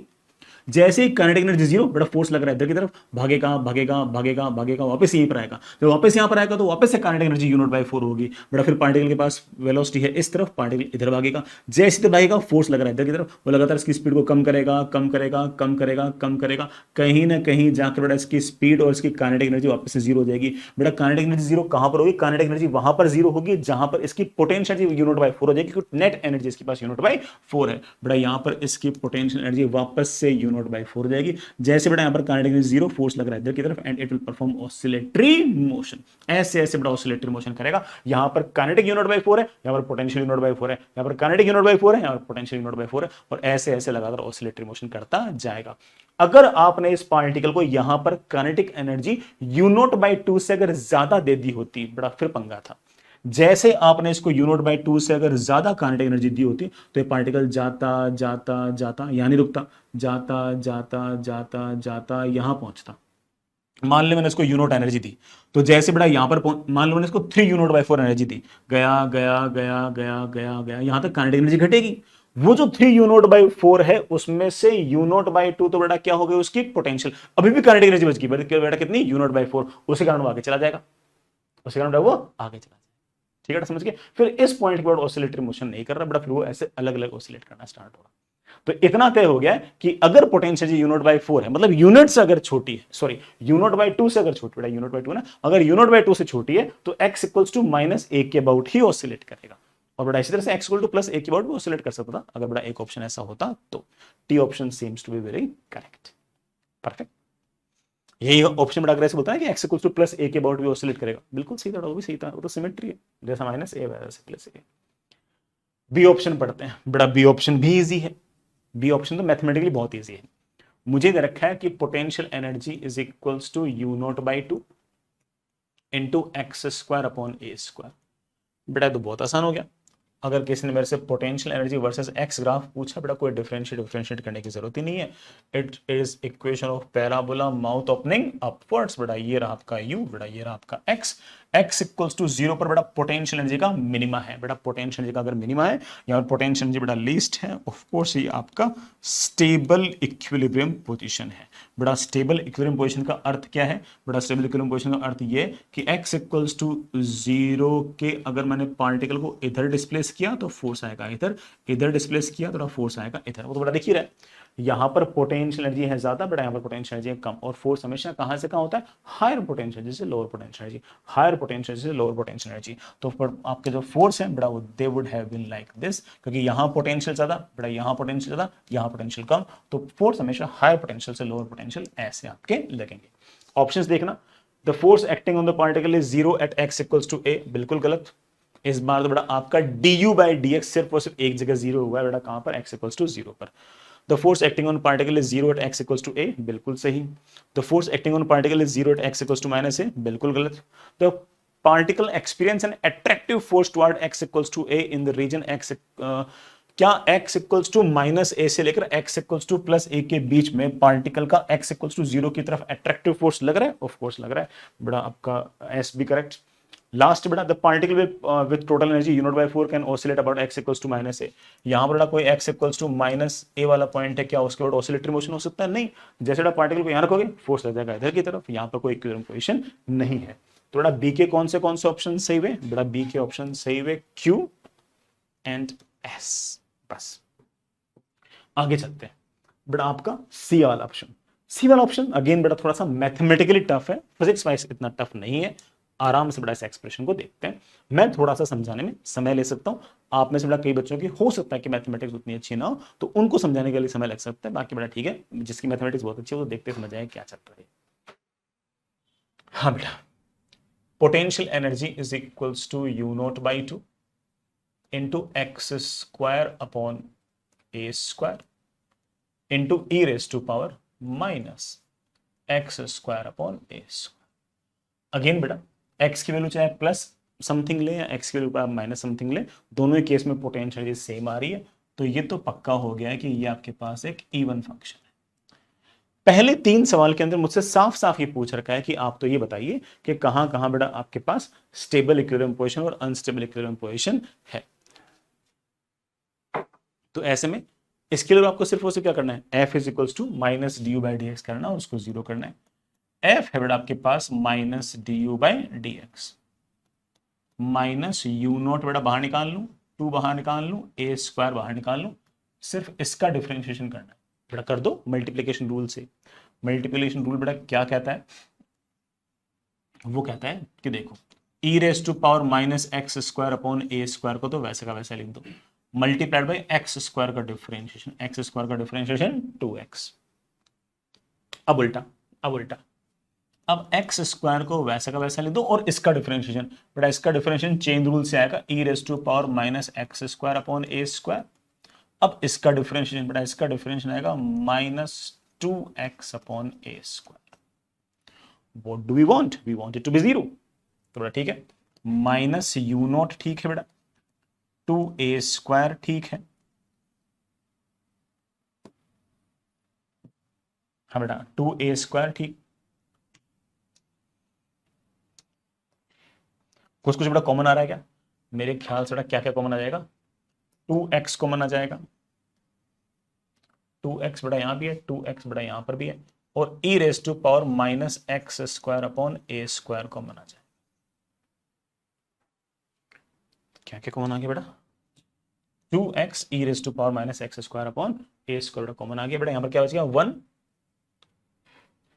माइनस 2x बेटा बाहर, एक्स स्क्वायर अपॉन ए स्क्वायर। अरे यार, मुझे इक्विलिब्रियम पोजीशन के लिए बेटा इसको क्या करना है? 0। इसको बेटा 0 कैसे कैसे हो सकती है? या तो ये 0 हो जाए, ये 0 कब होगा बेटा? x इक्वल्स टू 0 पर, या ये 0 हो जाए बेटा, ये 0 कब होगा? x tending toward plus minus of infinity पे, वो तो ऑप्शंस नहीं है। ये बेटा ये 0 हो जाए, ये 0 बेटा कब होगा? x equals to plus minus a पर। इसका मतलब x इक्वल्स टू 0 पर, x equals to plus minus a पर बेटा आपके फोर्सेस की वैल्यू 0 है। इसका मतलब बेटा इस बार p, q और r तो बिल्कुल सेट है। पी क्यू और आर तो बिल्कुल सेट है, ये तो है ही। लेकिन वो जो आपका एस और टी है उसका आंसर बताने के लिए मुझे ये बताना पड़ेगा कहां पर स्टेबल है कहां पर अनस्टेबल है। अब कहां पर स्टेबल है कहां पर अनस्टेबल है उसके लिए ऑफ कोर्स एक तो मैथमेटिक्स यूज कर लो कि डबल डिफरेंशिएशन निकाल लो, यू का मैक्सिमम मिनिमम निकाल लो, एक है ना मैथमेटिक्स ही लगानी, बट थोड़ी सी मतलब से लॉजिकल टाइप की सी मैथमेटिक्स कि मैं ग्राफ बना लूं, कि मैं ग्राफ बना लूं। बेटा देखना ग्राफ कैसे,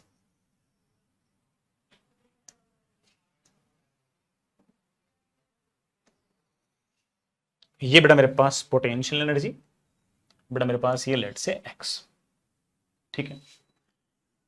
अब जरा देखो, अगर मैं एक्स टेंडिंग टुवर्ड इंफिनिटी लिखूंगा तो ये बेटा इंफिनिटी का स्क्वायर हो जाएगा, लेकिन ये हो जाएगा तेरे पास मतलब एक्स का स्क्वायर जो है ये बड़ा ऑफ कोर्स ऐसे इंफिनिटी का स्क्वायर टाइप हो जाएगा, और ई रेज टू पावर बड़ा ऑफ कोर्स माइनस इंफिनिटी का स्क्वायर अपॉन ए स्क्वायर हो जाएगा। तो ये वाली टर्म इनफाइनाइट हो जाएगी, ये वाली टर्म बेटा जीरो हो जाएगी। इन दोनों का मल्टीप्लीकेशन जीरो होगा इनफाइनाइट होगा इनके बीच में होगा, वो हम सोच सकते हैं। वो कई बच्चे थोड़ा देखते समझ जाते हैं कि हाँ सर ये तो exponential function multiplied by quadratic function है, तो सर एक्सपोनेंशियल फंक्शन का रोल ज्यादा होता है, तो सर वो जो एक्सपोनेंशियल वैल्यू ले वही लिख दो। बट फिर भी हो सकता है किसी बच्चे को ना समझ में आए तो मैं हल्का सा समय लेता हूं। ये एक तरीके से क्या लिखा हुआ, ये लिखा हुआ है एक्स स्क्वायर, इसको देखना बेटा upon E raise to power X square upon A square. बेटा किसी बच्चे को देखते समझ में आ गया ना तो वो इतना टाइम वेस्ट ना करे, वो बेटा आगे मूव ऑन करे। मान लो बेटा मैंने एक्स को 1 रखा, मान लो मैंने एक्स को 0 रखा, एक्स को 0 रखा बेटा फिर तो 0 आ जाएगा, ठीक है। एक्स को 0 रखा तो इसकी बेटा वैल्यू आ गई 0। एक्स को मैंने ए रखा तो ऊपर तो आ गया बेटा ए स्क्वायर, नीचे बेटा मेरे पास आ गया ई, ठीक है। अब मैं एक्स को लगातार बढ़ा रहा हूं बढ़ा रहा हूं बढ़ा रहा हूं बढ़ा रहा हूं। अब तुम खुद सोचो कि अगर मैं एक्स को मान लो 10 लिखता हूं, मान लो 10 लिखता हूं तो ऊपर तो आएगा 10 का स्क्वायर, लेकिन नीचे आएगा ई की पावर 10 का स्क्वायर, समझ रहे हो। तो ऊपर तो आएगा एक तरीके से 100 और नीचे आएगा ई की पावर 100, ई की पावर मतलब बड़ा 100 मतलब 2.7 की पावर 100। तो 2.7 की पावर 100 तो बहुत बड़ी होगी, बस 100 भी बड़ा है लेकिन 2 की 2 इंटू 2.7 इंटू 2.7 इंटू 2.7 मतलब वो ए स्क्वायर हटा दिया ऐसे, एक मैंने एक बार के लिए 1 मान लिया ऐसे मानने के कंपेरिजन के लिए, तो ये टर्म बहुत छोटी जाएगी। ऐसे मान लो कि मैंने लेट से, मैं एग्जांपल ले बोल रहा हूं कि मान लो कि मैंने लेट से बड़ा एक बार के लिए एक्स की वैल्यू को लेट से 1000 रख लिया, मान लो मैंने 1000 रख लिया, तो ऊपर तो आ जाएगा बड़ा 1000 की पावर 2 10 रेज़ टू पावर 6 ही तो है और क्या है, लेकिन नीचे क्या है, नीचे है ई रेज़ टू पावर,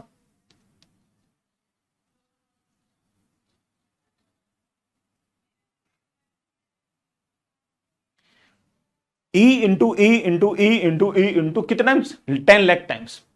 ऊपर तो उन्होंने सिर्फ 10 लाख लिखा हुआ है लेकिन नीचे क्या लिखा हुआ है 10 lakh upon E raise upon 2.7 2.7 10 lakh times. Of course बड़ा इसके सामने वाली टर्म तो और बड़ी हो गई है, यही बड़ी है लेकिन इसके मुकाबले तो बहुत बड़ी हो गई है। तो इसका मतलब ये हो गया कि ये जो एक्सपोनेंशियल टर्म है इसका डोमिनेंस ज्यादा होगा, और अगर इसका डोमिनेंस अगर बहुत ज्यादा होगा तो एक्स टेंडिंग टुवर्ड इंफिनिटी पर ये वाली टर्म भी इनफाइनाइट होगी, ये वाली टर्म भी इनफाइनाइट होगी, लेकिन ये छोटा इनफाइनाइट होगा, बड़ा इनफाइनाइट होगा, और इन दोनों का जो रेशियो है बड़ा वो क्या आएगा 0 आएगा, टेंडिंग टुवर्ड 0 आएगा। हो सकता है कई बच्चे डायरेक्टली सोच चुके हो। तो इसका मतलब ये हो गया कि x, मैं बड़ा इस बात को थोड़ा सा एक्सट्रापोलेट कर रहा हूं, अगर मैं x को माइनस इंफिनिटी रखूं या बड़ा मैं x को प्लस इंफिनिटी रखूं तो इस ये वाला एक्सप्रेशन को 0 आएगा। अब मैं बात करता हूं -1 की +1 की, अब बड़ा ऑफ कोर्स किसके इंफिनिटी। हाँ बेटा मुझे दिख रहा है बेटा इवन फंक्शन है। अब जरा सोचो 0 है माइनस इंफिनिटी है -a है, 0 है +a। एक्स को अगर मैं a रखूं तो बेटा मेरे पास पोटेंशियल एनर्जी क्या आएगी, पोटेंशियल आएगी u0 अपॉन 2, बेटा -a रख रहा हूं, a स्क्वायर कैंसिल, एक्स को मैं -a रख रहा हूं -1, तो मेरे पास आएगा u0 अपॉन 2e, बेटा ये ले u0 अपॉन 2e। ऐसे बेटा मैं एक्स को प्लस a रखूंगा तो बेटा अगेन u0 अपॉन 2e। तो ग्राफ कैसा दिख रहा है, मेरे ख्याल में मेरे बच्चों को ग्राफ दिख रहा है कुछ ऐसा, मतलब यहां पर भी du/dx 0 है, यहां भी du/dx 0 है, यहां भी du/dx है, लेकिन मैंने आपको थोड़ा बहुत फील करा दिया कि यहां पर 0 है तो पहले बड़ा होगा फिर घटा होगा फिर बड़ा होगा फिर घटा होगा। और यहां पर बेटा आपकी ये जो पोटेंशियल एनर्जी, हालांकि इस वैल्यू की जरूरत नहीं है बेटा, इस वैल्यू की बेटा पोटेंशियल वैल्यू कितनी है, U0/2E। तो इसका मतलब क्या हुआ, क्या हुआ, क्या हुआ, क्या हुआ, ये तीन तो आंसर है ही है, ठीक है। The particle experience an attractive force toward x equals to a, x equal to 0, सही लग रहा है बेटा। आपका हमेशा बेटा देखो, ध्यान देखो, यहां पोटेंशियल एनर्जी ज्यादा है बेटा, यहां पोटेंशियल एनर्जी कम है। आपका बेटा कंजर्वेटिव फोर्स हमेशा कहां से कहां होता है, हायर पोटेंशियल एनर्जी से lower potential, force should be like this. यहां पोटेंशियल एनर्जी ज्यादा है बेटा, यहां पोटेंशियल कम है, force should be like this. यहां पोटेंशियल ज्यादा है बेटा, यहां पोटेंशियल कम है, फोर्स हमेशा बेटा हायर पोटेंशियल से लोअर पोटेंशियल बेटा, force should be like this, force should be like this. तो ये आपका हो गया स्टेबल इक्विलिब्रियम बेटा, ये आपका हो गया अनस्टेबल, ये हो गया आपका अनस्टेबल, अनस्टेबल पोटेंशियल मैक्सिमा, यहां पोटेंशियल का मिनिमा, जहां बेटा पोटेंशियल का मिनिमा बेटा वहां पर स्टेबल इक्विलिब्रियम पोजीशन। और स्टेबल इक्विलिब्रियम पोजीशन का मतलब बेटा ये हो गया कि अगर मैं -a से लेके +a तक अगर पार्टिकल को छोड़ूंगा, तो जैसे इधर छोड़ूंगा बेटा पार्टिकल इधर आएगा, जैसे इधर छोड़ूंगा बेटा पार्टिकल इधर आएगा। तो कौन सा ऑप्शन सही हो गया, सी ऑप्शन बेटा बिल्कुल सही हो गया। डी बेटा गलत हो गया, डी तो कह रहा है कि x इक्वल्स टू -a के अबाउट ऑसिलेटरी मोशन करेगा, सवाल नहीं उठता। x इक्वल्स टू -a से तुमने बेटा हल्का सा भी अगर लेफ्ट में डिस्प्लेस किया, फोर्स लग रहा है लेफ्ट, भाग जाएगा। हल्का सा बेटा तुमने डिस्प्लेस किया राइट, बड़ा फोर्स लग जाएगा राइट, भाग जाएगा। तो वो सिर्फ और सिर्फ ऑसिलेटरी मोशन किसके अबाउट कर रहा है, x इक्वल्स टू 0 के अबाउट कर रहा है, x इक्वल्स टू -a के अबाउट ऑसिलेटरी मोशन नहीं कर रहा, वो x इक्वल्स टू -a, तो एक हमारे पास अनस्टेबल इक्विलिब्रियम पोजीशन है। वैसे बेटा x इक्वल्स टू +a भी हमारा अनस्टेबल इक्विलिब्रियम पोजीशन है। तो ग्राफ काफी था बेटा, कुछ खास काम था। लास्ट बेटा ये तो इजी है बेटा, D option, potential energy is given है, इसके बेटा तो क्यूबिक फंक्शन है, तो कई बच्चे डायरेक्ट ही सोच लेंगे क्यूबिक फंक्शन है, ग्राफ वैसे कैसे होते हैं, U0/2 x/a minus x³ upon 3 times a³। बेटा कहाँ कहाँ हमारे पोटेंशियल एनर्जीज बेटा कैसे कैसी होंगी, फोर्स कैसे होंगे आप जानते ही हो।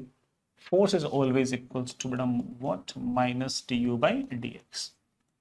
माइनस तो ठीक है बेटा, U0/2 बेटा वैसा का वैसा है, x का डिफरेंशियल बेटा 1 ही आएगा बेटा, ये -3 टाइम्स 3 तो बेटा कैंसिल हो जाएगा, तो x² अपॉन a³। लो बेटा, जैसे मैंने इसको 0 किया बेटा, 0 करते ही शायद मेरा x की वैल्यू क्या आ गई होगी, x की वैल्यू +a एंड माइनस। इस बार बेटा फोर्स 2 ही बार 0 है, एक बार x इक्वल्स टू +a पर, एक बार x इक्वल्स टू -a पे। तो P भी सही है और R भी सही है बेटा, Q सही नहीं, ठीक है। अगर Q सही नहीं है तो S तो पढ़ने का मतलब ही नहीं बेटा, है ना। जब हमारा x equals to 0 equilibrium position ही नहीं है, तो स्टेबल अनस्टेबल की बात ही नहीं आती। तो आपका जो S वाला पॉइंट हो तो गलती हो गया, ठीक है। अब बेटा लास्ट पॉइंट और चेक कर लेते हैं कि x इक्वल्स टू -a जो है उसके बाद ऑसिलेटरी मोशन होगा या नहीं होगा। उसके लिए बेटा अगेन सेकंड डेरिवेटिव यूज करो बेटा, ग्राफ तो और हेल्प करेंगे। अगर मैंने potential energy versus x graph बनाया, देख बेटा x टेंडिंग टुवर्ड -इन्फिनिटी पर, ये तो बेटा सिर्फ x की पावर 1 है, ये बेटा x³ है, तो ज्यादा प्रीडोमिनेंट कौन होगा, ये होगा। -इन्फिनिटी की पावर 3, -इन्फिनिटी की पावर 3 इन्फिनिट होगा, नेगेटिव में minus into minus into minus negative, negative negative बेटा क्या हो गया, पॉजिटिव। तो पोटेंशियल एनर्जी बेटा आएगी प्लस में इन्फिनिटी, ठीक है। अगर मैं x की वैल्यू +इन्फिनिटी रखता हूं, तो अगेन इसके मुकाबले एक प्रीडोमिनेंट है, यहां पर x की पावर 1 है, यहाँ पर x³ है, ये infinity infinity infinity plus plus plus 3 बार मल्टीप्लाई कर दिया, बाहर क्या है माइनस, पोटेंशियल एनर्जी बेटा होगी नेगेटिव में इन्फिनिटी। x इक्वल्स टू 0 पर बेटा पोटेंशियल बेटा आपका 0 है, बीच में बेटा कहीं पर dy/dx 0 है। मुझे पॉइंट्स हल्के फुल्के पता है कि वो वाले पॉइंट्स मेरे पास कौन से हैं बेटा, कौन से पॉइंट है, x इक्वल्स टू आपका +a एंड -a कर लेंगे बेटा। -इन्फिनिटी से सॉरी +इन्फिनिटी से -इन्फिनिटी कैसे जा सकता हूं, कोई भी समझदार बच्चा बोला सर यूं जा सकते हो आप, बस ऐसे। तो पहले तो मिनिमा आएगा, फिर मैक्सिमा आएगा, फिर यही तो ऑप्शन बचा, यहां से ऊपर जा नहीं सकते ना। तो ग्राफ जो बनेगा बेटा वो काफी हद तक ऐसा सा ग्राफ बनेगा। मैं एग्जैक्ट ग्राफ नहीं बना रहा बेटा, ठीक है तुम समझ गए। तो यहां पर बेटा मेरे पास आएगा x इक्वल्स टू -a, बेटा यहां पर मेरे पास आएगा x इक्वल्स टू प्लस, हालांकि थोड़ा सिमेट्रिक बनाना चाहिए था बट ठीक है। आप चेक करना तो चेक कर सकते हो कि x इक्वल्स टू माइनस ए पर पोटेंशियल एनर्जी का मिनिमा है। आपकी मैथमेटिक्स मेरे से बेटर है, बट ठीक है, तुम समझ होंगे। इसका मतलब x इक्वल्स टू माइनस ए पर बड़ा इक्विलिब्रियम पोजीशन तो है, तो वहां पर ऑसिलेटरी मोशन हो सकता है। x equals to minus a रखना तो बड़ा पोटेंशियल एनर्जी कितनी आ गई है, u not by two. x equals to minus a रखना तो ये तो -1 हो गया। x equals to minus a रखना बड़ा माइनस माइनस क्या हो जाएगा, plus.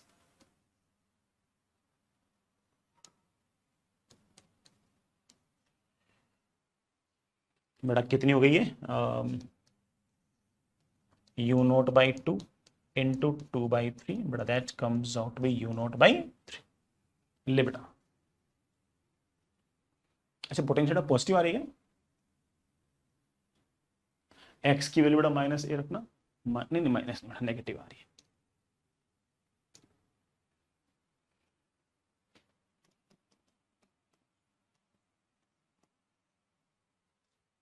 Minus u not by, ठीक है ना। अगेन आपके पास बेटा ये रहा पार्टिकल, यहां पर मैंने बेटा पार्टिकल को u not by 4 energy they the. u not by 4 total energy अगर आपने दे दी है, क्या ये ऑसिलेटरी मोशन कर लेगा? हाँ बेटा ऑसिलेटरी मोशन कर सकता है। इसको टोटल एनर्जी ही बेटा तूने u नॉट बाई 4 दे दी है। टोटल एनर्जी बेटा अगर तूने u नॉट बाई 4 दे दी है, एक मिनट बेटा, टोटल एनर्जी बेटा u नॉट बाई 4 हो तो सकती है, क्योंकि बेटा potential he 3 minus u not by 3 है, तो u नॉट बाई 4 तो टोटल एनर्जी हुई। इस बार कैलकुलेशन जरूर चेक लेना। x इक्वल्स टू माइनस ए पे ये बेटा -1 तो हो ही गया, माइनस ए पर बेटा ये तो -1 हो ही गया। ये बेटा -1 पे बेटा ए क्यूब बेटा क्या हो गया, कैंसिल, माइनस माइनस बेटा क्या हो जाएगा, प्लस, प्लस 1/3। ये कितना हो गया, 2/3 माइनस u नॉट बाई 3।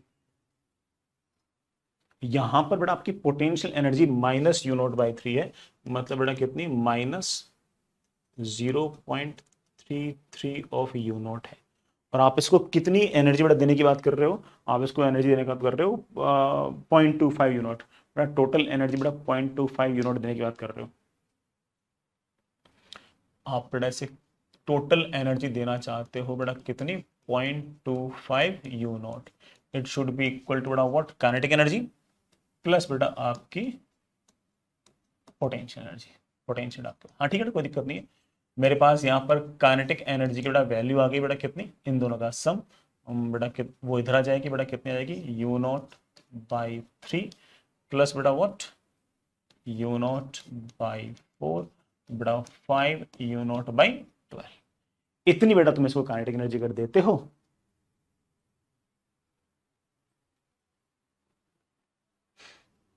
इतनी बेटा काइनेटिक एनर्जी देते हो, बड़ा पार्टिकल चलता जाएगा चलता जाएगा, बस ये चेक करना है कहीं इस पॉइंट को क्रॉस ना कर जाए, क्योंकि अगर इस पॉइंट को क्रॉस करे बेटा फिर तो भाग जाएगा। तो ध्यान दे लेना बेटा, आपके पास बेटा कितनी एनर्जी है, 5 यू नॉट बाई, कितनी काइनेटिक एनर्जी बेटा 5 यू नॉट बाई 12। ये पार्टिकल अगर मान लो चलते चलते चलते चलते चलते मान लो यहां पहुंच गया बेटा, x इक्वल्स टू प्लस ए पर पोटेंशियल जरा चेक करना, x इक्वल्स टू प्लस ए पर पोटेंशियल एनर्जी कितनी है बेटा, चेक करना, u की वैल्यू आ गई है u नॉट बाई 2 प्लस ए पर बेटा 1 माइनस 1/3 बेटा that is u not by 3। यहां से यहां तक पोटेंशियल एनर्जी का जो गैप है बेटा वो 2 यू नॉट बाई 3 है, ठीक है। यहां से यहां तक पोटेंशियल का अगर 2 यू नॉट बाई 3 का अगर पोटेंशियल का अगर गैप है, तो इसका मतलब किसी भी पार्टिकल के पास अगर kinetic energy 2 you not by 3 से अगर छोटी है तो फिर तो पार्टिकल पलट के वापस से जाएगा ना। भाई तुम खुद सोचो, जैसे मान लो लेट्स से बेटा ऐसे मैं एक पोटेंशियल वेल टाइप बना देता हूं ऐसे, ये बेटा मेरे पास x equals to let's say minus a है बेटा, लेट्स से बेटा मेरे पास ये x equals to plus a types है। यहां पर और यहां पर पोटेंशियल एनर्जी का जो डिफरेंस है बेटा वो मेरे पास 2 यू नॉट बाई 3 है, ठीक है। मैंने किसी पार्टिकल को कोई ना कोई काइनेटिक एनर्जी दे दी, अगर ये kinetic energy 2 you not by 3 से छोटी है बेटा फिर तो पार्टिकल पलट के वापस आएगा। अगर मैंने इसको kinetic energy U not by 3 दी मान लो, बेटा पार्टिकल जाएगा जाएगा जाएगा, बीच रास्ते में इसकी काइनेटिक एनर्जी क्या हो जाएगी, 0, और बेटा पलट के वापस जाएगा। हाँ अगर मैंने इसको kinetic energy 2 you not by 3 से अगर ज्यादा दी बेटा फिर तो ये इस पॉइंट पे पहुंच जाएगा, और जब एक बार इस पॉइंट पे पहुंच गया, कौन से वाले पॉइंट पे, कौन से वाले पॉइंट पे, इस वाले पॉइंट पे पहुंच गया बेटा, उसके बाद तो तुम जानते हो फोर्स लग रहा है इधर की तरफ, क्योंकि बेटा तुम जानते हो force is always from higher potential to lower potential, बेटा ये आपका अनस्टेबल इक्विलिब्रियम, फिर पार्टिकल बड़ा दूर भाग जाएगा। तो इसका मतलब यू नॉट बाई 4 एनर्जी जो है हमें जो टोटल एनर्जी दी है उससे बेटा किसी प्रकार की कोई दिक्कत नहीं है, हमारा काम बड़े आराम से बन जाएगा। तो इसका मतलब मैं अगर पार्टिकल को काइनेटिक एनर्जी, अगर मैं इस पार्टिकल को kinetic energy less than 2u0/3 अगर दे रहा हूं तो बेटा पार्टिकल पलट कर वापस आ जाएगा। 2u0/3 बेटा कितना है, लगभग लगभग 0.66 टाइम्स u0 है। और हमारे वाले सवाल में अगर देखो थोड़ा, मैंने उसे कितनी काइनेटिक एनर्जी दे रखी है बेटा, मैंने उसे कितनी काइनेटिक एनर्जी दे रखी है बेटा, निकाली थी बेटा 5u0/12, 5u0/12 बेटा। Of course 5u0/12 is less than 2u0/12। इसका मतलब बेटा वो जो अगला वाला जो अनस्टेबल इक्विलिब्रियम पोजीशन है वहां तक पहुंचेगा नहीं, बीच रास्ते में उसकी काइनेटिक एनर्जी जीरो होके वापस आ जाएगी और वो ऑसिलेटरी मोशन बड़ा आराम से इत्मीनान से कर ही लेगी। तो बेटा अगेन आपका आंसर कौन सा आ गया बेटा, टी भी बिल्कुल सही हो गया, परफेक्ट। मैंने थोड़ा ज्यादा बोल दिया बट आई होप बेटा तुम सारे सही बात आप बड़े आराम से इत्मीनान से समझ गए होंगे। तो ऑसिलेटरी मोशन करने के लिए क्या क्या कंपलसरी है कि स्टेबल इक्विलिब्रियम पोजीशन जो है ना, उसी के बाद आपका ऑसिलेटरी मोशन होगा। लेकिन ध्यान रखना कि उसके पास इतनी ज्यादा काइनेटिक एनर्जी ना हो कि वो भागते भागते अगले वाले इंस्टेबल के आसपास पहुंच जाए। अगर एक बार अगले वाले इंस्टेबल के आसपास पहुंच गई और उसको अगर क्रॉस कर गई फिर तो भगा ले जाएगा अगला वाला जो फोर्स होगा। तो मैंने इस बात को एंश्योर किया है, ऑल्दो बच्चे को देखते आइडियल जाता है बट ठीक है ना, मैं तो समझाने के लिए पूरा का पूरा कर ही रहा था। चलिए बच्चों आगे चलते हैं। रिलेटिवली बड़ा आसान सवाल, जेईई एडवांस 2020 का सवाल है, कीजिए सवाल पढ़िए। चलिए बच्चों अगला सवाल करते हैं। ये जेईई एडवांस 2020 का सवाल है। सवाल देखने में हल्का सा कॉम्प्लिकेटेड लग रहा है लेकिन बहुत आसान, मतलब एक्सट्रीमली इजी है। इसमें हल्का सा एक सर्कुलर कॉन्सेप्ट भी है, तो किसी को सेंट्रिपेटल फोर्स सेंट्रिपेटल एक्सेलरेशन का आइडिया हो वही बच्चे इस सवाल को करें। पहला पार्ट तो बेटा ऐसे हो जाएगा वर्क पावर एनर्जी से, लेकिन दूसरे पार्ट के लिए सेंट्रिपेटल की आवश्यकता पड़ सकती है। A student skates up a ramp that's an angle, make an angle 30 degree with the horizontal. She starts at the bottom of the ramp with speed v0। बेटा वो स्केट करना स्टार्ट करते हैं और जब यहां से स्टार्ट करते हैं तो उसकी जो वेलोसिटी बेटा आपके पास वो v0 है। And wants to turn around a semi circular path XYZ of radius r। अच्छा बेटा स्केट पे यूं चलते चलते चलते ऊपर ना वो ऐसे एक r रेडियस सर्कल में ऐसे भी घूम जाते हैं। डायग्राम थोड़ा क्लियर नहीं, मैं क्लियर कर देता हूँ। ये वाला जो पॉइंट है बेटा ये आपके पास x है, ये वाला जो पॉइंट है बेटा आपके पास ये y है, और ये वाला जो पॉइंट है बेटा आपके पास ये z है। ऑफ कोर्स जो y पॉइंट है वो इस पूरे के पूरे रैंप पे सबसे आगे वाला पॉइंट है, वहां पर हाइट बेटा सबसे ज्यादा है। x और z तो आप ऐसे कह सकते हो कि एक तरीके से सेम हाइट पे ही है, ठीक है। यहां पर वेलोसिटी v0 थी, ऑफ कोर्स बेटा ऊपर जाकर तो स्पीड घटेगी। और ये एक सेमी सर्कल पाथ चल लेता है रेडियस r का, reaches maximum height h। Maximum height बेटा ऑफ कोर्स ये जो y वाला पॉइंट है इसकी हाइट मुझे दे रखी है h, ठीक है। Assume that the energy loss is negligible. बेटा पूरे रास्ते कोई एनर्जी का लॉस है नहीं। वैसे एक्चुअली क्या है कि जब वो स्केट से रोल कर रहा है ना, तो रोलिंग के बाद क्या है कि स्केट्स और जो सरफेस है उसके बीच में स्टैटिक फ्रिक्शन लग रहा है। स्टैटिक फ्रिक्शन से वैसे ही कोई एनर्जी का लॉस नहीं होता। फ्रिक्शन होता काइनेटिक वाला तो एनर्जी का लॉस होता। तो बेटा स्केट्स तो प्योर रोल करते हुए जा रहा है, तो कोई ऐसा कोई उसमें पंगा है, ठीक। तो कोई फ्रिक्शन वगैरह का लॉस लेना नहीं, ठीक। एट द हाईएस्ट पॉइंट, हाँ ठीक है। The force required for is turn at the highest point. बेटा हाईएस्ट पॉइंट पर मुड़ने के लिए जो फोर्स की आवश्यकता है, मतलब जैसे हम सेंट्रिपेटल फोर्स है, is provided by his her weight only. वो वेट से मतलब बेटा mg का कोई कंपोनेंट आ रहा होगा उससे प्रोवाइड किया जा रहा है, वहां पर फ्रिक्शन नहीं है। साफ साफ बोल रहा है कि ऊपर वाले पॉइंट पे कोई फ्रिक्शन नहीं है, ऐसा मैं नहीं बोल रहा हूँ, सवाल में लिखा हुआ है, तो ओके वे मान लेंगे। मुझे पूछा है v0² minus 2gh is equals to half gr। मतलब बेटा मुझे v0 को जो ना वो h की और r की टर्म्स में लिखना है, लिख देंगे। एंड बेटा फिर मुझे x और z पॉइंट पर सेंट्रिपेटल फोर्स कितना होगा उसके बारे में बात कर रखी है। तो सवाल बेटा सर्कुलर मोशन के कॉन्सेप्ट थोड़े से ज्यादा ही है, तो किसी बच्चे से बेटा अगर सर्कुलर मोशन ना आता हो तो वो एक बार के लिए बेटा सवाल को छोड़ भी सकता है। बेटा हमारे पास ये हॉरिजॉन्टल, ये बेटा हमारे पास इंक्लाइन प्लेन। इस इंक्लाइन प्लेन का बेटा जो एंगल है आपका हॉरिजॉन्टल से वो 30 डिग्री। आगे बेटा आपके जो प्लेन है वो ऐसे ऐसे है। बालक बेटा यहां से चलना स्टार्ट करता है, यहां से जब चलना स्टार्ट करता है तो उसकी बेटा वेलोसिटी v0 है। वो चलता गया बेटा, चलता गया चलता गया चलता गया चलता गया, यहां कहीं बेटा कोई x पॉइंट है, वहां तक तो ठीक था मामला। फिर क्या हुआ कि वो एक सर्कल पर मूव करता है ऐसे, ये x पॉइंट तक तो सही जा रहा था, फिर उसके बाद यूं चलते चलते चलते चलते चलते सर्कल पे चलता है। ये जो बड़ा पॉइंट है आपके पास ये y है, y जो है बड़ा वो ग्राउंड से h हाइट के ऊपर है, ठीक है। y वाले पॉइंट पर उसने जानबूझ के बोल रखा है कि फ्रिक्शन नहीं है, ठीक है। नाउ मुझे बेटा ये वी नॉट एच और ये जो सर्कल है इसके रेडियस को रिलेट करना है, बिल्कुल रिलेट कर लेंगे। वी और एच के रिलेशन में तो मेरे बच्चे के दिमाग में सबसे पहले आएगा कि सर अगर कोई फ्रिक्शन का लॉस नहीं है तो उसे मैं टोटल मैकेनिकल एनर्जी कंजर्व कर सकता हूं। अगर मैं ग्राउंड पर बड़ा ग्रेविटेशनल पोटेंशियल जगह जीरो मानूं तो initial kinetic energy is of course half M v naught का स्क्वायर, ग्रेविटेशनल पोटेंशियल एनर्जी तो zero, total mechanical energy conservation. यहां पर एच हाइट पर बेटा kinetic energy sorry potential energy तो जाएगी mgh और काइनेटिक एनर्जी जाएगी let say half M we square. यहां पर लेट्स बेटा पार्टिकल के पास जो स्पीड है वो आपके पास v है। लेकिन जो आपके पहले और दूसरे ऑप्शन है उसमें रिलेट किसको कर रखा है, वी नॉट को, एच को और आर को रिलेट कर रखा है, उसमें v नहीं है। तो v कैसे उड़ाएं, तो v को उड़ाने का एक जुगाड़ है। v को उड़ाने का जुगाड़ बेटा, ये जो m मास का बालक है इस पर जरा फोर्सेस देखिए बेटा। सबसे पहले ऑफ कोर्स mg के दो कंपोनेंट आएंगे, इंक्लाइन प्लेन के अलोंग और इंक्लाइन प्लेन के परपेंडिकुलर। इंक्लाइन प्लेन के perpendicular mg cos theta, incline plane के अलोंग बेटा mg sin थीटा।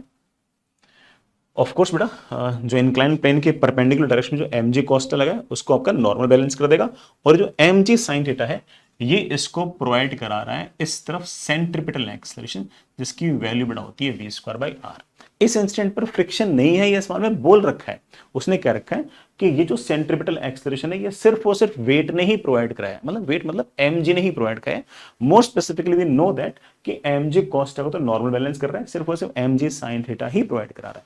तो अगर मैं इस तरफ न्यूटन लॉज ऑफ मोशन लगाऊं तो मेरे पास आ जाएगा mg sin 30, this is the only force, it should be equal to mass into इस तरफ acceleration that is v square by r।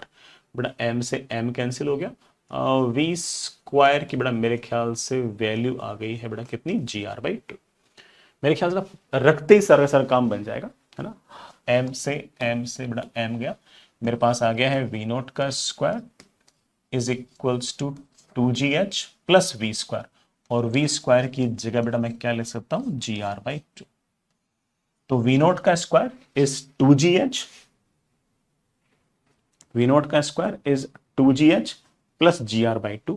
I think बड़ा answer comes out to be A, v not का square is equal 2gh plus gr by 2। A option तो आपका correct हो गया। अब देखो सी और डी पढ़ लो। The centripetal force required at point x and z is 0। ये जो x पॉइंट है और z 0 है, क्या यहाँ पर सेंट्रीपिटल फोर्स 0 होगा क्या? नहीं, क्यों 0 होगा भाई? x पॉइंट पर उसने सर्कुलर मोशन करना स्टार्ट कर दिया तो ऑब्वियस बात है कि अंदर की तरफ कोई ना कोई सेंट्रीपिटल फोर्स होना चाहिए। लेट्स से कि बेटा यहां पर इसकी वेलोसिटी है v डैश, तो अंदर की तरफ कोई ना कोई एक्सेलरेशन होना चाहिए v डैश का स्क्वायर अपॉन r। जो कोई फोर्स ये वाला एक्सेलरेशन प्रोवाइड कराएगा that force is known as centripetal force. और ऑफ कोर्स अगर ये सर्कुलर मोशन कर रहा है तो ये वाला एक्सेलरेशन तो कंपलसरी है, ये एक्सेलरेशन कंपलसरी, तो इस तरफ कोई ना कोई फोर्स भी कंपलसरी है। लग रहा होगा कोई static friction, why should we care? हमसे तो ये पूछा है कि क्या यहाँ पर सेंट्रीपिटल फोर्स होगा या नहीं होगा। तो वी नो दैट कि चाहे आपका बेटा पॉइंट x हो, चाहे बेटा आपका यहाँ पर पॉइंट z हो, यहाँ पर बेटा स्पीड v डैश हो जाएगी क्योंकि x और z तो हॉरिजॉन्टल से सेम हाइट पे, तो स्पीड दोनों जगह बराबर होगी। तो यहाँ पर और यहाँ पर अगर स्पीड बराबर है तो सेंट्रीपिटल एक्सेलरेशन आपके बराबर ही होंगे, और यहाँ पर सेंट्रीपिटल कोई ना कोई फोर्स तो आएगा। तो मैं तो ये कह रहा हूँ कि आपका जो सी आंसर है वो तो 0 हो गया, मतलब सी आंसर तो गलत हो गया। सी में बोल रखा था कि एक्स और जेड पर किसी प्रकार का कोई सेंट्रीपिटल फोर्स नहीं, लेकिन सेंट्रीपिटल फोर्स तो है। नाउ डी क्या बोल रखा है, the centripetal force required is maximum at point X and Z. यार ये सही लग रहा है भाई। सेंट्रीपिटल फोर्स इज बेसिकली क्या है बेटा, mass into centripetal acceleration, that is mass into centripetal acceleration. Centripetal acceleration of course बेटा v स्क्वायर बाय r। तो जो x और z पॉइंट है पूरे सेमी सर्कल में, यहां पर बेटा स्पीड सबसे ज्यादा होगी, क्योंकि जैसे जैसे बेटा आप आगे जाओगे वैसे वैसे आपकी ग्राउंड से हाइट लगातार बढ़ती जाएगी। हाइट बढ़ती जाएगी तो स्पीड घटती जाएगी, और अगर स्पीड घटती जाएगी तो सेंट्रीपिटल एक्सेलरेशन घटता जाएगा। सेंट्रीपिटल एक्सेलरेशन घटता जाएगा तो सेंट्रीपिटल फोर्स भी घटता जाएगा। तो the centripetal force required is maximum at point x and z perfectly seems fine to me, so the answer should be A and D। बेटा A और D आपके आंसर होने चाहिए, ठीक है। आगे चलते बेटा, अगला सवाल करते हैं। हाँ बेटा, बढ़िया सवाल, अच्छा सवाल। इसमें सिर्फ वो बेटा एक एंगुलर मोमेंटम शब्द जो है वो एक एक्स्ट्रा यूज कर रखे हैं, बाकी सारी क्वांटिटीज वही हैं जो बेटा अपन लोगों को पहले से पता है, जैसे मोमेंटम हो गया, एनर्जी हो गई, काइनेटिक हो गई, पोटेंशियल हो गई, वही सब यूज कर रखी है। एंगुलर मोमेंटम किसी बच्चे को ना पता हो तो बेटा सवाल करते करते पता लग जाएगा, अदरवाइज आप फिर बेटा आरबीटी पढ़ने के बाद ही वाला सवाल करें, मतलब भी करो, ठीक है।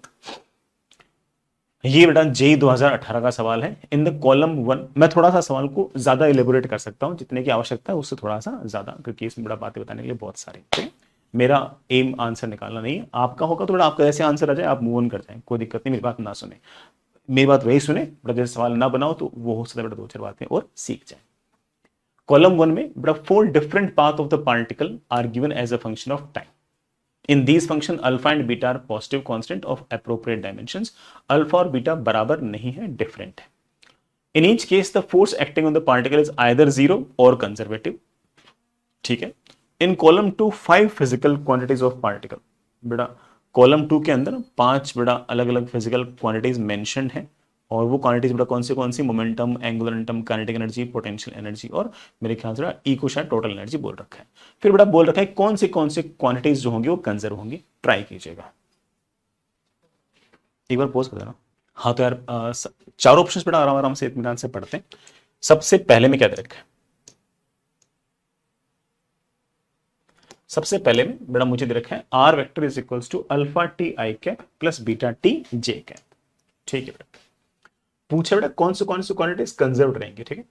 तो पोजीशन वेक्टर मुझे दे रखी है बेटा क्या, alpha t i cap plus बेटा बीटा टी जे कैप। बेटा जो एंगुलर मोमेंटम है ना वो अबाउट ओरिजिन बात कर रखा है, तो बेटा किसी को एंगुलर मोमेंटम ना पता हो तो बेटा वो ठीक है, थोड़ा सा बाद में भी कर सकता है। ये बेटा पार्टिकल की पोजीशन है। मैं अगर आपसे बेटा पार्टिकल की अगर मैं वेलोसिटी पूछूंगा तो that will be of course d r by d t, तो वो आ जाएगा मेरे पास अल्फा आई कैप प्लस बेटा बीटा जे कैप। अगर कोई बेटा मुझसे स्पीड पूछेगा तो ऑफ कोर्स बेटा it is root of alpha square plus बेटा जी बीटा स्क्वायर। अगर बेटा कोई मुझसे पूछे कि एक्सेलरेशन कितना है तो बेटा एक्सेलरेशन आपके पास बेटा ऑफ कोर्स कितना आएगा, जीरो, और बेटा ऑफ कोर्स आपके पास बेटा फोर्स भी कितना आएगा, जीरो। वेलोसिटी बेटा कांस्टेंट है तो फोर्स तो कोई लग ही नहीं रहा, ठीक है। तो ये हमारे पास पहले वाले सवाल की कहानी है। अब बेटा पहले वाले सवाल के अंदर, ठीक है, तो इसके अंदर जैसे आप देख सकते हो कि कौन चीजें कंजर्व है, बेटा बिल्कुल आराम से नजर आना स्टार्ट हो गई होंगी। फोर्स सिस्टम पे जीरो है, इसका मतलब लीनियर मोमेंटम तो कंजर्व होगी हो, तो पहला तो आंसर है ही है। एंगुलर मोमेंटम देखो यार, अब आराम सुनना इस बात को, मैं इस बात को कई तरीके से समझा सकता हूं बट एक बार के लिए सुनो। आपका जो पार्टिकल है बेटा वो alpha t i cap plus beta t j cap है, तो अगर मैं इसे एक्स कोऑर्डिनेट मान लूं और अगर मैं इसे वाई कोऑर्डिनेट मान लूं तो मेरे पास आ गया x is equals to alpha t and y is equals to beta t. मेरे पास आ गया y by x is equals to beta upon alpha, तो y is equals to beta upon x into alpha. ये straight line की equation आ गई। इसका मतलब हमारा जो पार्टिकल है वो इस स्ट्रेट लाइन पर मूव कर रहा है, y is equals to beta upon alpha into x. मुझे एंगुलर मोमेंटम निकालना है यहां से। m मास का पार्टिकल है, वो बेटा किसी कांस्टेंट स्पीड से, मतलब बेटा कितनी स्पीड से, root of alpha square plus beta square speed से यूं जा रहा लगातार। इस पॉइंट के बाद मुझसे पूछा कि एंगुलर मोमेंटम कांस्टेंट रहेगा या नहीं रहेगा। तो बड़ा सीधी सी बात है, जब भी वेलोसिटी का जो लाइन ऑफ मोशन है वो अगर किसी पॉइंट से पास होता है तो उस पॉइंट के अबाउट एंगुलर मोमेंटम हो जाता है जीरो। इसका मतलब इस पार्टिकल का एंगुलर मोमेंटम इस पॉइंट के अबाउट जीरो है, और वो हमेशा जीरो है। जब वाला पार्टिकल यहां पहुंच जाएगा तब भी जीरो होगा, जब वाला पार्टिकल यहां पहुंच जाएगा तब भी जीरो होगा, क्योंकि हमेशा लाइन ऑफ मोशन तो वो पॉइंट से गुजरेगा। तो एंगुलर मोमेंटम जीरो है और हमेशा जीरो है, इट मींस दैट कि एंगुलर मोमेंटम इज कंजर्व्ड। तो आप बड़े आराम से कह सकते हो कि एंगुलर मोमेंटम भी हमारा कंजर्व रहेगा, तो सेकंड आंसर भी रहेगा। अच्छा मैं एक बात और बोल दूं, हम इस बात को सोचने के लिए एक तरीके से और सोच सकते हैं भाई, तरीके बड़ा काफी सारे हो ही सकते हैं। जैसे ना एक तरीका बड़ा ये हो सकता है कि ना एंगुलर मोमेंटम जो है ना बड़ा, जैसे ना एक टॉर्क डिफाइन रहता है, टॉर्क इज बड़ा वो always equals to r cross F, ऐसे होता है ना, ठीक। अब जरा ध्यान से देखो, तो आपके पास बड़ा फोर्स तो है ही नहीं, फोर्स तो जीरो है। फोर्स अगर जीरो है बट आपका टॉर्क भी जीरो आ गया, और अगर टॉर्क जीरो आ गया तो ऑफ कोर्स और टॉर्क क्या होता है, टॉर्क बड़ा हमेशा होता है rate of change of angular momentum. इसका मतलब एंगुलर मोमेंटम में किसी प्रकार का कोई चेंज नहीं है, तो ऐसे भी अपन कह सकते हैं। नेक्स्ट इज कि काइनेटिक एनर्जी कंजर्व रहेगी नहीं रहेगी, ऑफ कोर्स रहेगी बेटा। आपके पास पूरे रास्ते वेलोसिटी कांस्टेंट है, स्पीड कांस्टेंट है, स्पीड कांस्टेंट है, तो काइनेटिक एनर्जी तो कांस्टेंट रहेगी रहेगी, ये तो इजी था। नेक्स्ट है कि पोटेंशियल एनर्जी कंजर्व रहेगी नहीं रहेगी। देखो यार, पोटेंशियल एनर्जी के चेंज के लिए जिम्मेदार होता है आपका कंजर्वेटिव फोर्स। इस केस में तो फोर्स है ही नहीं, अदरवाइज तो क्या होता है कि हम जानते हैं कि देखो भाई, लेट से कि कोई जैसे ग्रेविटेशन केस में अगर देखें तो ग्रेविटेशनल फोर्स लग रहा होता है नीचे की तरफ, तो जैसे हम ग्रेविटेशनल फोर्स के अपोजिट जाते हैं तो पोटेंशियल एनर्जी बढ़ती है, कंजर्वेटिव फोर्स की तरफ आते हैं थोड़ा आपकी पोटेंशियल एनर्जी घटती है। लेकिन जब आपके पास कोई कंजर्वेटिव फोर्स ही नहीं है तो पोटेंशियल एनर्जी तो बड़ा कांस्टेंट ही रहेगी, है कि नहीं। तो आप बड़े आराम से कह सकते हो कि इस केस में फोर्स ही नहीं है तो पोटेंशियल तो कंजर्व रहेगी ही रहेगी। लास्ट वाला टोटल एनर्जी, अगर काइनेटिक एनर्जी कांस्टेंट है, पोटेंशियल एनर्जी कांस्टेंट है, दोनों का सम तो ऑब्वियसली कांस्टेंट रहेगा। थोड़ा आपका आंसर आएगा 1 2 3 4 5। तो ए में तो सारे मैच कर गए। वैसे बड़ा ए में 1 2 3 4 5 सारे मैच कर गए, ये सिर्फ और सिर्फ ए ऑप्शन में है और बी ऑप्शन में है। सिर्फ और सिर्फ ए और बी ऑप्शन के अंदर ही बेटा ये आपके मैच है। मैं छोटी चीज और डिस्कस कर लूं। अब मुझे इसका मतलब पता है कि ए और बी ही सही आंसर है, या तो ए आंसर है या बी आंसर है। अब इसमें क्यू में बेटा, इसमें भी 5 है, इसमें 5 है, सिर्फ और सिर्फ 2 और 3 चेक कर लूंगा ना क्यू का, मेरा काम बन जाएगा। क्यू का अगर मैंने सिर्फ और सिर्फ 2 और 3 चेक कर लेना, मेरा काम डन है, आई एम ओके, मेरा सवाल पूरा हो गया, मुझे पूरा करने की जरूरत ही नहीं है। मैं तो आपको समझा रहा हूं बेटा, इसलिए मुझे पूरा सवाल सोल्व करना पड़ेगा। अदरवाइज मैं एक्चुअल एग्जाम में अगर सवाल कर रहा होता तो मैं सिर्फ और सिर्फ क्यू के 2 और 3 से जज कर लेता कि मेरा काम बड़े आराम से बन जाएगा। आर में करता ही नहीं बेटा, क्योंकि उसमें 2 3 4 5 है, इसमें 2 3 4 5 है, तो पक्की बात है कि आर में 2 3 4 5 ही मैच करेंगे। एस में बेटा अगर मैं सिर्फ और सिर्फ 2 चेक कर लूंगा तब भी मेरा काम बन जाएगा। एस में अगर मान लो कि 2 मैच हो गया तो बेटा बी आंसर कर देंगे। एस में अगर 2 मैच नहीं हुआ तो बेटा आपका ए आंसर कर देंगे। तो इस तरह के मैच दो कलम कैसे करने हैं, आई होप बेटा तुम सीख गए होंगे। ठीक है, मैं बेटा पूरा सोल्व करूंगा। ठीक है, लेकिन अगर स्टूडेंट होता तो मैं कैसे सोल्व करता मैंने आपको सिखा दी।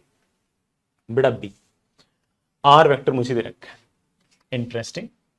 आर वेक्टर बड़ा मुझे दे रखा है alpha cos omega t i cap plus बेटा beta sine omega t j cap.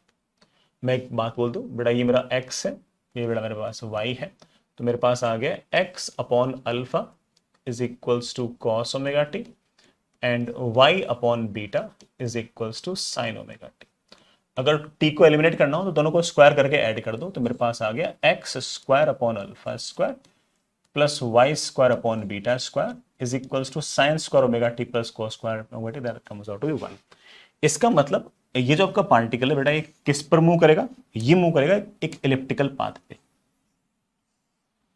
ऐसे इलिप्टिकल पाथ पे, and this will be your alpha beta, this will be our beta. चलो खैर बेटा, मुझे तो है ना फोर्स के लिए, मोमेंटम के लिए, काइनेटिक एनर्जी के लिए मुझे तो बाकी सारे काम भी करने पड़ेंगे ना, ये तो सिर्फ फील्ड के लिए था।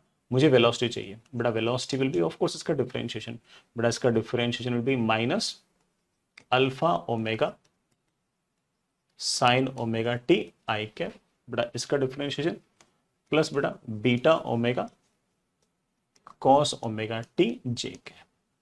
अगर मुझे किसी टाइम पर स्पीड चाहिए तो बेटा इसका मैग्नीट्यूड चाहिए बेटा, मैग्नीट्यूड आएगा रूट ऑफ इसका स्क्वायर प्लस इसका स्क्वायर, तो ओमेगा स्क्वायर तो बाहर आ जाएगा, ब्रैकेट में बेटा क्या बच जाएगा, ब्रैकेट में बच जाएगा alpha square sine square omega t plus beta square cos square omega T.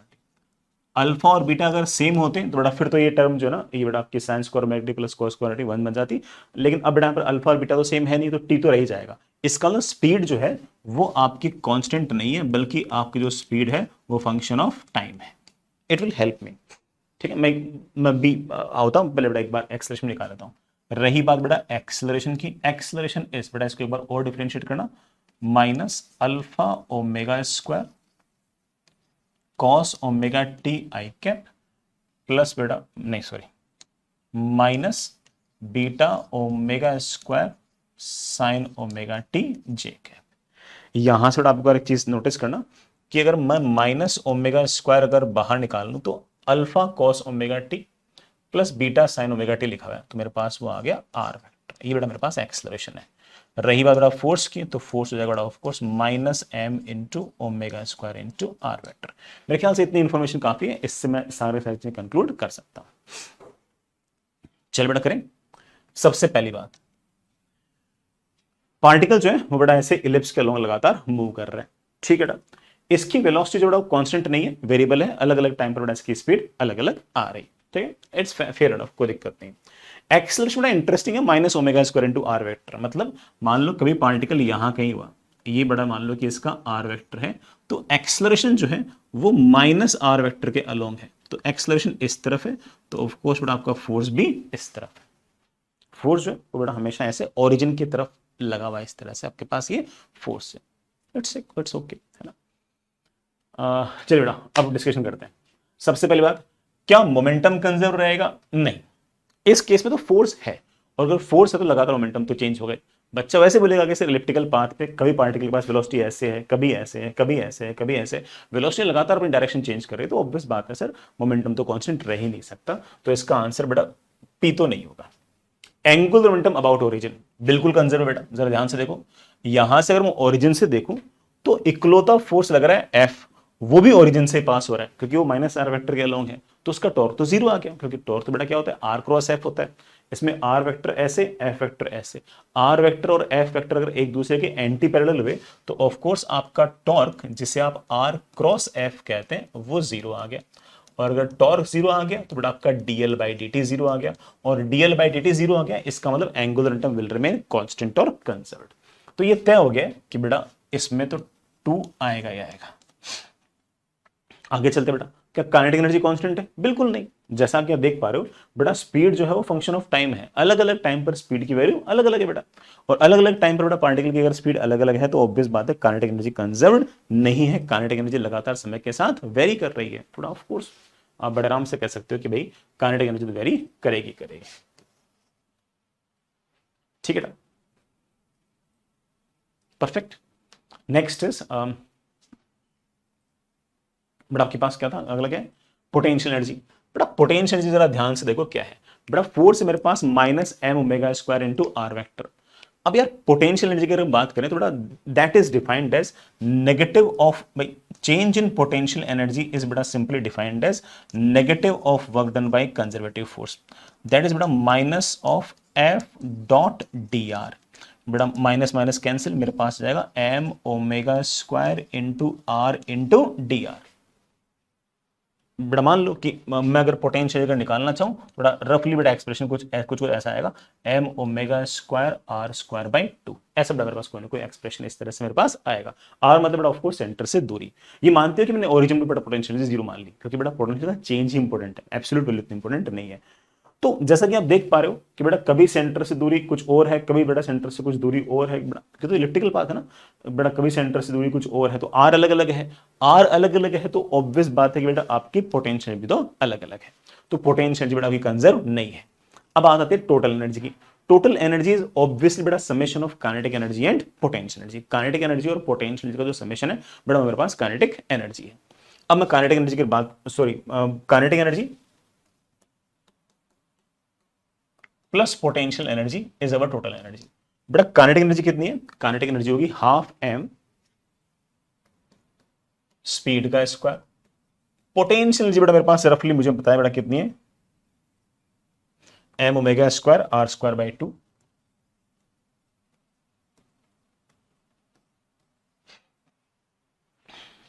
ठीक है बेटा, अगर मैं टाइम के टर्म्स में लिखूं तो मेरे पास जाएगा हाफ एम स्पीड का स्क्वायर। बेटा स्पीड का स्क्वायर कितना आएगा?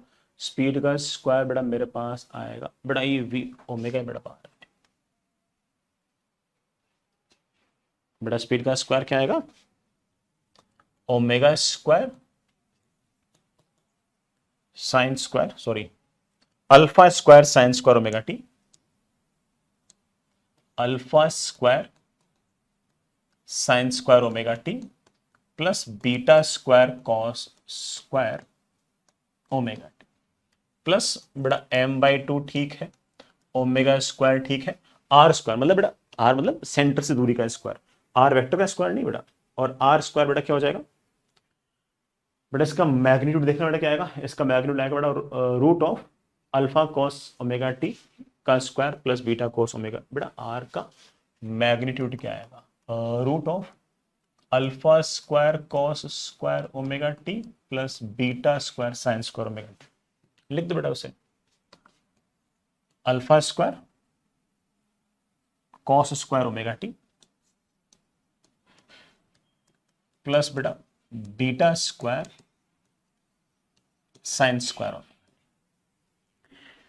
हाँ बेटा जरा चेक करना, ये जो alpha square sine square omega t, alpha square cos square omega T, बेटा देखना हाफ मैं बाहर निकाल सकता हूँ, एम ओमेगा स्क्वायर बटा मैं बाहर निकाल सकता हूँ, alpha square sine square omega t plus cos square omega t comes out alpha square बेटा beta square cos square omega t और beta square sine square omega t comes out to be beta square and as you can see that कि this expression comes out to be independent of time.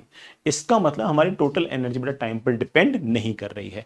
इसका मतलब हमारी जो total energy बेटा ई थी शायद total energy, हमारी जो टोटल एनर्जी है बेटा वो आपके कंजर्व्ड है या कॉन्स्टेंट है। तो सवाल करना टफ नहीं था, टाइम टेकिंग था। ठीक, तो आप बड़े आराम से ऐसा कह सकते हो कि इसमें टोटल एनर्जी कंजर्व रहेगी। तो इसका आंसर बेटा 2 भी है और 5 भी है। वैसे अब आपका आंसर आ चुका है, आगे वाले ना भी करोगे तब भी चलेगा। 2 और 5 बेटा दोनों सही है, तो ऑब्वियस बात है कि बेटा आपका आंसर कौन सा होना चाहिए, ए ही होना चाहिए। तो आगे करने की ऐसी जरूरत नहीं है, बट मैं कर रहा हूं क्योंकि बेटा मुझे तो बातें समझाने ना, इसलिए आगे चल बेटा। नेक्स्ट इज बेटा थोड़ा सा और आसान है, ये तो ईजी हो गया बेटा। ठीक है, ये जिसने क्यों कर लिया उसके तो आर कुछ है ही नहीं, वो तो बोलेगा कि सर इसमें अल्फा और बीटा अलग अलग थे, इसमें अल्फा अल्फा है, तो ऑफकोर्स ये एलिप्टिकल पाथ होगा, सर्कुलर होगा। दिखाया था, हालांकि मुझे लगता है कि आप समझ गए होंगे। आर वेक्टर मुझे दे रखा है alpha times cos omega t i cap plus alpha times sign omega t j cap. ये बेटा मेरे पास x कोऑर्डिनेट, बेटा मेरे पास ये y coordinate. As you can see that कि x square plus y square is equals to बेटा क्या आएगा, ए स्क्वायर आएगा। इसका मतलब हमारा जो पार्टिकल है बेटा वो किस पर मूव करेगा, एक सर्कल पर मूव करेगा, centred at 0,0 and having radius alpha, ठीक है बेटा। बाकी सब बात तुम जानते हो। अगर मुझे वेलोसिटी निकालनी होगी, इसका डिफरेंशिएशन बेटा that comes out minus alpha omega sine omega t i cap plus alpha omega cos omega t j cap. बेटा किसी को अगर स्पीड निकालनी होगी तो इसका मैग्नीट्यूड रूट ऑफ इसका स्क्वायर प्लस इसका स्क्वायर, बेटा वो तो अल्फा ओमेगा आ जाएगा। और क्योंकि बेटा sign square omega t plus cos square क्या आ गया, कांस्टेंट। स्पीड बेटा क्या आ गई है, कांस्टेंट। किसी को अगर एक्सेलरेशन निकालना है, इसको एक बार डिफरेंशिएट और कर लो बेटा, वो आ जाएगा minus alpha omega square cos omega t i cap minus alpha omega square sine omega t j cap. बेटा वापस से माइनस ओमेगा स्क्वायर बेटा बाहर निकाल लो, ये जो alpha cos omega t i cap plus बेटा alpha sign omega t j cap, उसको आप आर वेक्टर लिख सकते हैं। तो सर जी एक बार बता दो बेटा क्या क्या है। इसका मतलब पार्टिकल बेटा लेट से यहाँ कहीं है, इसके पास बेटा वेलोसिटी ऐसे कहीं है, ये बेटा आपका आर वेक्टर है। जैसा कि आप दिख रहा है बेटा एक्सेलरेशन आपके आर वेक्टर के अपोजिट है, तो बेटा फोर्स आपके पास ऐसे। तो सारी कहानी लगभग वैसी सी है, थोड़ी सी आसान है। ठीक है, तो वैसे इन दोनों को देख के कोई बच्चा भी कह सकता है कि सर अगर मान लो कि एक्चुअल एग्जाम होता तो मैं क्यू सोल्व नहीं करता, मैं आर सोल्व करता, और आर सोल्व करने से भी मेरा काफी हद तक काम, हालांकि आर सोल्व करने से बात बनती नहीं, क्योंकि बेटा यहाँ पर 2 3 4 5 यहाँ पर 2 3 4 5, तो ठीक है, फायदा नहीं होता है। चलो सोल्व करते हैं। क्या मोमेंटम कंजर्व है, बिल्कुल नहीं, क्योंकि आपके पास एक्सलरेशन है, एक्सलरेशन है तो फोर्स है, फोर्स है तो मोमेंटम कंजर्व नहीं है, तो पी तो आंसर नहीं है। क्या ओरिजिन के अबाउट एंगुलर टर्म कंजर्व है, बिल्कुल बेटा इकलौता फोर्स है, ओरिजिन से पास हो रहा है तो टॉर्क 0, तो एंगुलर टर्म तो कंजर्व है ही है, तो 2 इज द राइट आंसर। क्या काइनेटिक एनर्जी कंजर्व है, जी बिल्कुल। आपके पास जो स्पीड आई बेटा वो अल्फा ओमेगा आई, वो कांस्टेंट आई, स्पीड कांस्टेंट तो काइनेटिक एनर्जी भी तो कांस्टेंट। क्या पोटेंशियल एनर्जी कांस्टेंट है, हाँ बेटा इस बार पोटेंशियल एनर्जी आपकी कांस्टेंट है। भाई तुम खुद ही देख लो बेटा, आपके पास फोर्स है ऐसे और वेलोसिटी है ऐसे, दोनों एक दूसरे के टेंजेंशियल है। एलिप्टिकल पाथ में फोर्स और वेलोसिटी हमेशा एक दूसरे के टेंजेंशियल नहीं थी, लेकिन यहाँ पर फोर्स और वेलोसिटी हमेशा एक दूसरे के टेंजेंशियल रहेंगी क्योंकि मोशन सर्कुलर है। और अगर बेटा दोनों एक दूसरे के टेंजेंशियल है तो ऑब्वियस बात है कि इस फोर्स का किसी प्रकार का कोई वर्कडन नहीं आएगा। फोर्स का अगर वर्कडन नहीं है तो बेटा of course potential energy will remain constant. तो इसका मतलब बेटा आपका आंसर फोर्थ भी सही है।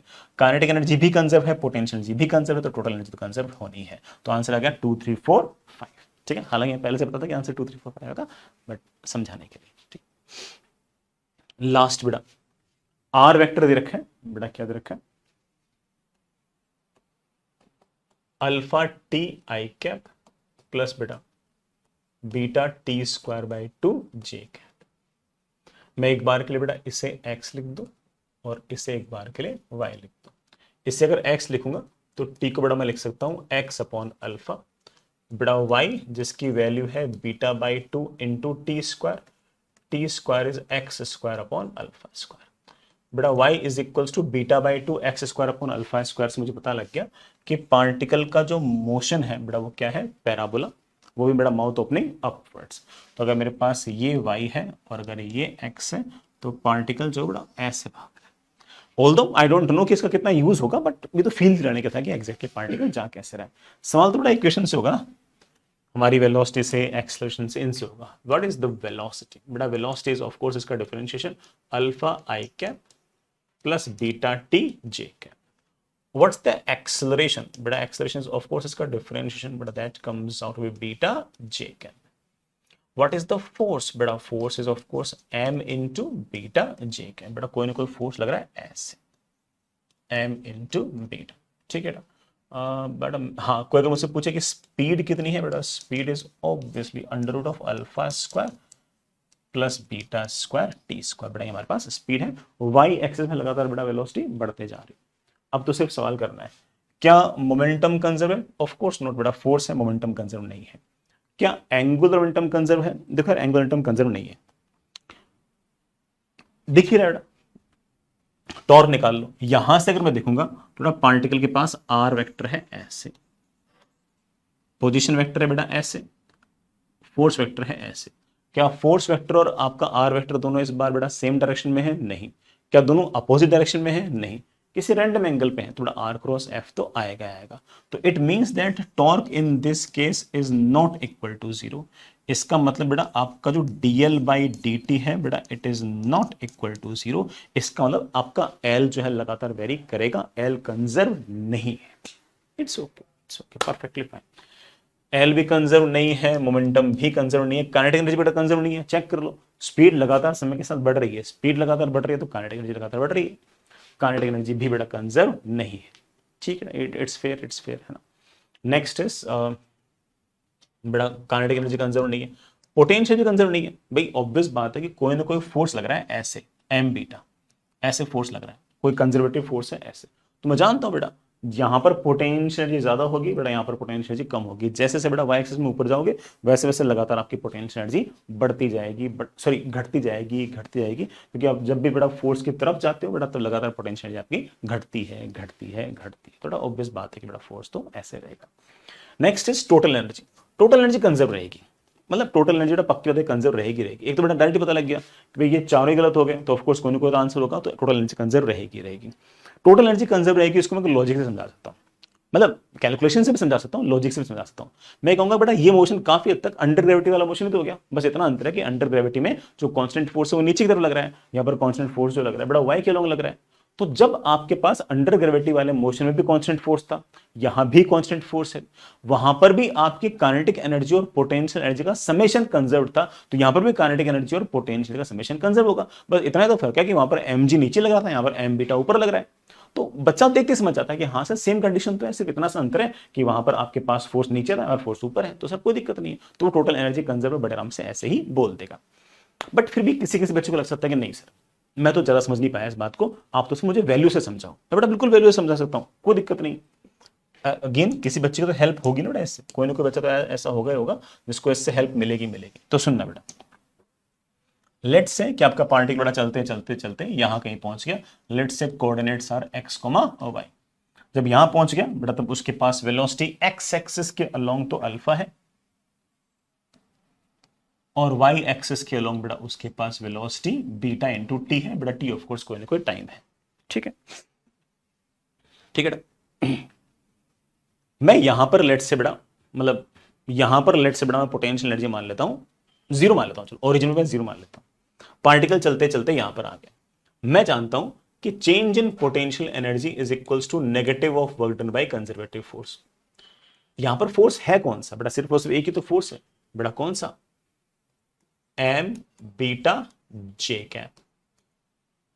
बेटा क्या, M beta j cap. Work done निकालना है तो बेटा मल्टीप्लाइड बाय बेटा what, dx I cap plus बेटा dy जे कैप।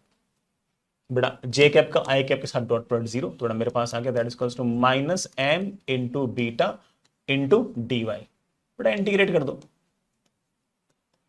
जब आपका y जीरो था, ओरिजिन पे थे, तब बेटा आपका पोटेंशियल जीरो था। फॉर एग्जांपल जब आपका y हो गया तब बेटा पोटेंशियल लेट से बड़ा हो गया u। तो u की बेटा मेरे पास वैल्यू आ गई minus m into beta into Y.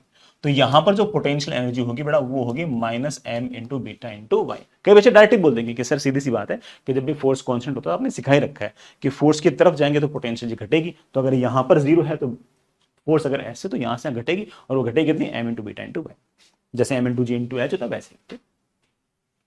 ये पोटेंशियल एनर्जी है। मैं इसको बड़े आराम से लिखता हूं कि this is minus m into beta into y. बेटा व्हाट्स वाई, बेटा वाई मेरे पास है beta t square by two, beta t square by two. This is my potential energy. Now someone asking me total energy. Total energy is kinetic energy plus बेटा आपकी potential energy. Kinetic energy is half m speed का square. बेटा speed का square is alpha square plus beta square t square. Potential energy, बेटा potential energy is minus m beta square t square by two. बेटा देख लो m by two beta square t square by two, बेटा term क्या हो गई, cancel, और मेरे पास टोटल एनर्जी बेटा बड़े आराम से कांस्टेंट आ गई बेटा m alpha square by to. ये जो आपके पास टोटल एनर्जी आई है ये इंडिपेंडेंट ऑफ टाइम आई है, और अगर ये इंडिपेंडेंट ऑफ टाइम आई तो of course total energy is conserved. So of course बेटा answer comes out to be your S, sorry 5। समझ गए बेटा इस बात को, बिल्कुल अच्छा था। अगेन मैंने बेटा सवाल किया नहीं, सवाल तो मैं कोई 10 मिनट पहले कर चुका था, मैं तो आपको बल्कि समझा चुका था कि सवाल कैसे करना है। मैं तो चीजें सिखा रहा हूँ कि बेटा ऐसे ऐसे आपका एंगुलर मोमेंटम देखना है, काइनेटिक एनर्जी देखनी है, पोटेंशियल देखना है, ठीक है। ये तो बेटा वो बता रहा था, बाकी सवाल तो बेटा हम पहले 10 मिनट पहले कर चुके हैं सवाल, ठीक है। आई होप मैंने आपका टाइम वेस्ट नहीं किया होगा इसमें। आगे चलते हैं। नेक्स्ट इज अगेन बेटा थोड़ा सा सर्कुलर मोशन वगैरह का कॉन्सेप्ट यूज आ सकता है। बेटा पैराग्राफ है, पैराग्राफ के दूसरे पार्ट में सर्कुलर मोशन का कॉन्सेप्ट है, पहले वाले में बेटा कोई सर्कुलर मोशन का कॉन्सेप्ट नहीं है। आसान, बिल्कुल सिंपल सीधा फ्लैट से सवाल है। जेई 2013 में सवाल पूछा गया था और कुछ भी नहीं है फर्जी से सवाल।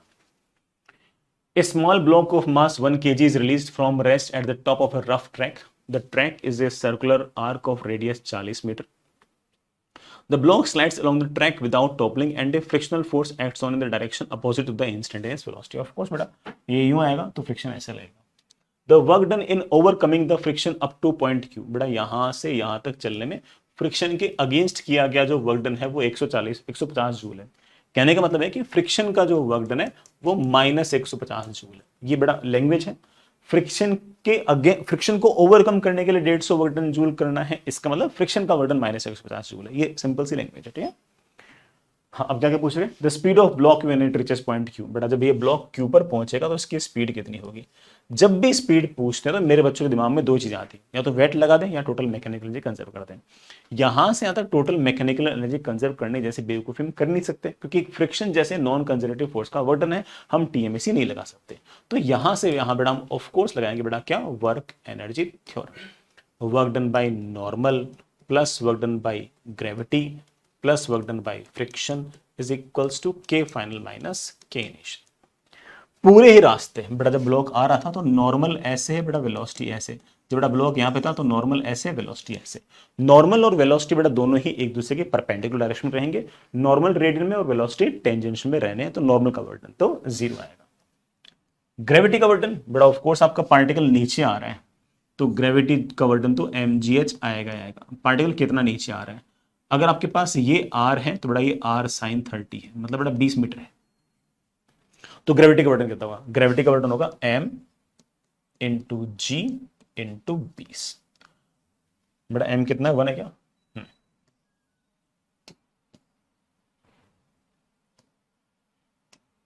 ये लो बेटा। फ्रिक्शन का work done minus 150 joule, that is equals to final kinetic energy half into 1 into we square minus बेटा इनिशियल रिलीज किया था इनिशियल काइनेटिक एनर्जी 0।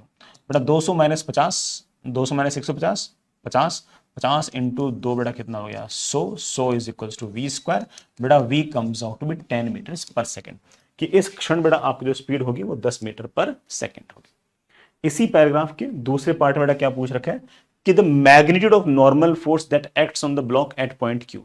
जब पॉइंट क्यू पर बेटा ये ब्लॉक पहुंच जाएगा उस टाइम पर कितना नॉर्मल फोर्स लगेगा। बाकी सारा सवाल थोड़ा सेम ही है, सिर्फ इतना सा पूछा है, तो बहुत ही आसान हो गया बेटा। जब ये क्यू पॉइंट पर आपका ब्लॉक पहुंच गया तब इस ब्लॉक पर फोर्सेस कौन से, अगर ये वाला एंगल 30, सबसे पहले बेटा नीचे की तरफ mg, mg है बेटा 10, ठीक है। अगर ये वाला एंगल बड़ा आपके पास 30 है तो बड़ा ये वाला एंगल आपके पास आ गया 60। 10 के बड़ा दो कंपोनेंट आएंगे, रेडियल डायरेक्शन में आएगा 10 का cos 60, इधर आएगा बड़ा 10 का sin 60।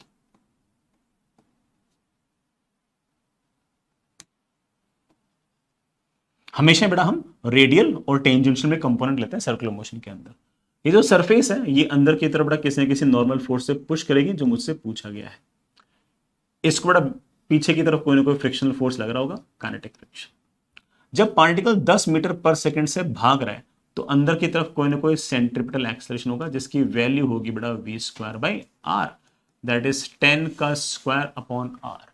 बड़ा r शायद 40 दे रखा है, r बड़ा कितना रखा है 40, that is 100 upon 40, that is 2.5। बड़ा ही अंदर की तरफ एक्सेलरेशन है 2.5। हो गया बेटा अपना सवाल। तो नॉर्मल अंदर है 5 बाहर है, तो अंदर की तरफ नेट फोर्स आ गया normal -5। It should be equal to mass into अंदर की तरफ एक्सेलरेशन। अंदर की तरफ एक्सेलरेशन है 2.5, तो नॉर्मल की बेटा मेरे पास वैल्यू आ गई है 7.5 न्यूटन। कोई दिक्कत तो नहीं बेटा। इस तरफ मैंने न्यूटन से लगाया, इस तरफ नहीं लगाया, इस तरफ लगाया। Normal -5 is equals to mass into अंदर की तरफ एक्सेलरेशन। एवरीवन नोस बड़ा अंदर की तरफ acceleration is your centripetal acceleration, whose value at this instant is 2.5. So the net force comes out with the normal force comes out with 7.5, isn't it? ठीक है बेटा, ये शायद JEE 2007 का सवाल है, असर्शन रीजनिंग का सवाल है, बिल्कुल स्टेटमेंट टाइप सवाल है बेटा, बिल्कुल एकदम इजी सीधा सा, मतलब आराम से इत्मीनान से करने वाला सा सवाल है, कीजिएगा। A block of mass m starts moving on a rough horizontal surface with velocity v. It stops due to friction between the block and the surface after moving through a certain distance. बेटा ठीक है, किसी m मास के block को बेटा मैंने v velocity से फेंका, चलते चलते चलते बेटा यहां जाके रुक गया और उसकी फाइनल वेलोसिटी हो गई 0। The surface is now tilted to some angle 30 degree. बेटा हॉरिजॉन्टल से 30 डिग्री पे मैंने टिल्ट कर दिया, ठीक है। And the same block is made to go up with the same initial velocity v। बड़ा वो स्पीड भी बोलना चाह रहा है, बड़ा जाएगा जाएगा जाएगा कहीं ना कहीं जाएगा, इसकी वेलोसिटी क्या हो जाएगी 0। The decrease in mechanical energy in the second case is smaller in the first case। पहले वाले केस के मुकाबले दूसरे वाले केस के अंदर जो लॉस इन मैकेनिकल एनर्जी है वो छोटी है। सही बात है बेटा। इस केस में तो पहले काइनेटिक एनर्जी थी हाफ mv², अब काइनेटिक एनर्जी है 0। हॉरिजॉन्टल लेवल तो बड़ा उतना ही है, तो पोटेंशियल जो कोई चेंज आया नहीं। काइनेटिक एनर्जी घट गई कितनी, हाफ mv², तो लॉस हो गया है हाफ mv²। लेकिन इस केस में आपका पार्टिकल बड़ा किसी हाइट पे जाएगा, तो काइनेटिक एनर्जी तो हाफ mv² घट गई, लेकिन पोटेंशियल एनर्जी mgh बढ़ गई, तो नेट मैकेनिकल एनर्जी का लॉस कितना हुआ, हाफ mv² माइनस mgh। मैं लॉस पूछ रहा हूं ना, तो हाफ mv² का तो लॉस है ही है, लेकिन mgh पोटेंशियल एनर्जी बढ़ी है, तो टोटल मैकेनिकल एनर्जी लॉस कितनी हुई, काइनेटिक एनर्जी जितनी बढ़ी है घटी है वो, प्लस पोटेंशियल जितनी बढ़ी है वो, है कि नहीं। जैसे मान लो कि ना काइनेटिक एनर्जी घट गई 5 और पोटेंशियल एनर्जी बढ़ गई 2, तो नेट टोटल मैकेनिकल एनर्जी कितनी घटी, तो 5 - 2 3, है ना। तो उसी तरह से आपके पास ये छोटा है, तो ऑफ कोर्स यहां पर टोटल मैकेनिकल एनर्जी का जो लॉस है वो बड़ा छोटा है और यहां पर बड़ा है। तो साफ साफ बोल रखा है decrease in mechanical energy in the second situation is smaller than the first situation. तो बेटा बिल्कुल सही बात है कि आपका जो स्टेटमेंट 1 है बेटा वो तो ट्रू है, तो डी आंसर तो हो ही नहीं सकता। ठीक, अब दूसरा क्या कर रहा है, the coefficient of friction between the block and the surface decreases with increase in the angle of inclination. कि सरफेस का अगर मैं एंगल ऑफ इंक्लिनेशन अगर बढ़ाऊंगा तो कोएफिशिएंट ऑफ फ्रिक्शन चेंज हो जाएगा। अरे नहीं, कोएफिशिएंट ऑफ फ्रिक्शन ना एंगल ऑफ इंक्लिनेशन पर डिपेंड थोड़ी करता है। तो of course this statement 2 is wrong. तो स्टेटमेंट 2 इज रॉन्ग बेटा सिर्फ और सिर्फ इसी में है, ठीक है। तो आंसर बेटा कौन सा आ गया, सी। ऑल्दो अच्छी बात जानते हो क्या है कि किसी बच्चे को अगर मान लो स्टेटमेंट 1 आया ही नहीं, उसे पता ही नहीं वो क्या बोल रहा है, फिर भी सवाल सही कर लेगा वो। अगर किसी को स्टेटमेंट 2 आता है, और स्टेटमेंट 2 तो हर बच्चे को आता है भाई, कोएफिशिएंट ऑफ फ्रिक्शन जो है वो इंक्लाइन प्लेन के एंगल ऑफ इंक्लिनेशन पर डिपेंड नहीं करता। म्यू जो है कोएफिशिएंट ऑफ फ्रिक्शन, वो तो हर बच्चे को पता है। तो सेकंड स्टेटमेंट गलत है तो सब बच्चे को पता है, और सेकंड स्टेटमेंट बड़ा जो गलत है वो कौन से ऑप्शन के अंदर है, वो बड़ा मेरे ख्याल से सिर्फ और सिर्फ इसी ऑप्शन में। तो वो तो ऐसे आंसर निकाला था। तो पहले वाला स्टेटमेंट 1 आए नहीं आए उससे कोई खास इतना फर्क पड़ता नहीं, हमारा आंसर तो ऐसे आ जाएगा। ठीक है, नेक्स्ट इज बेटा जे 2008 का सवाल है, बहुत ही सिंपल सा है, मतलब ऐसे ही जबरदस्ती बेटा से हाई फाई डायग्राम वायग्राम बना रखे हैं, बल्कि बेटा सवाल तो बिल्कुल एकदम सिंपलिस्टिक सा ही है, कुछ कैसे खास ऐसे करने की आवश्यकता है इसमें है ही। सवाल बेटा आपने पढ़ ही लिया होगा। Block B is attach to two unstretched springs of springs S1 and S2 with spring constant K and 4K। तो बेटा इसका स्प्रिंग कांस्टेंट K, इसका spring constant 4K। The other end are attached to identical supports M1 M2 not attached to walls। बेटा ये M1 M2 को supports वगैरह होंगे, ये दीवार से चिपके हुए नहीं है।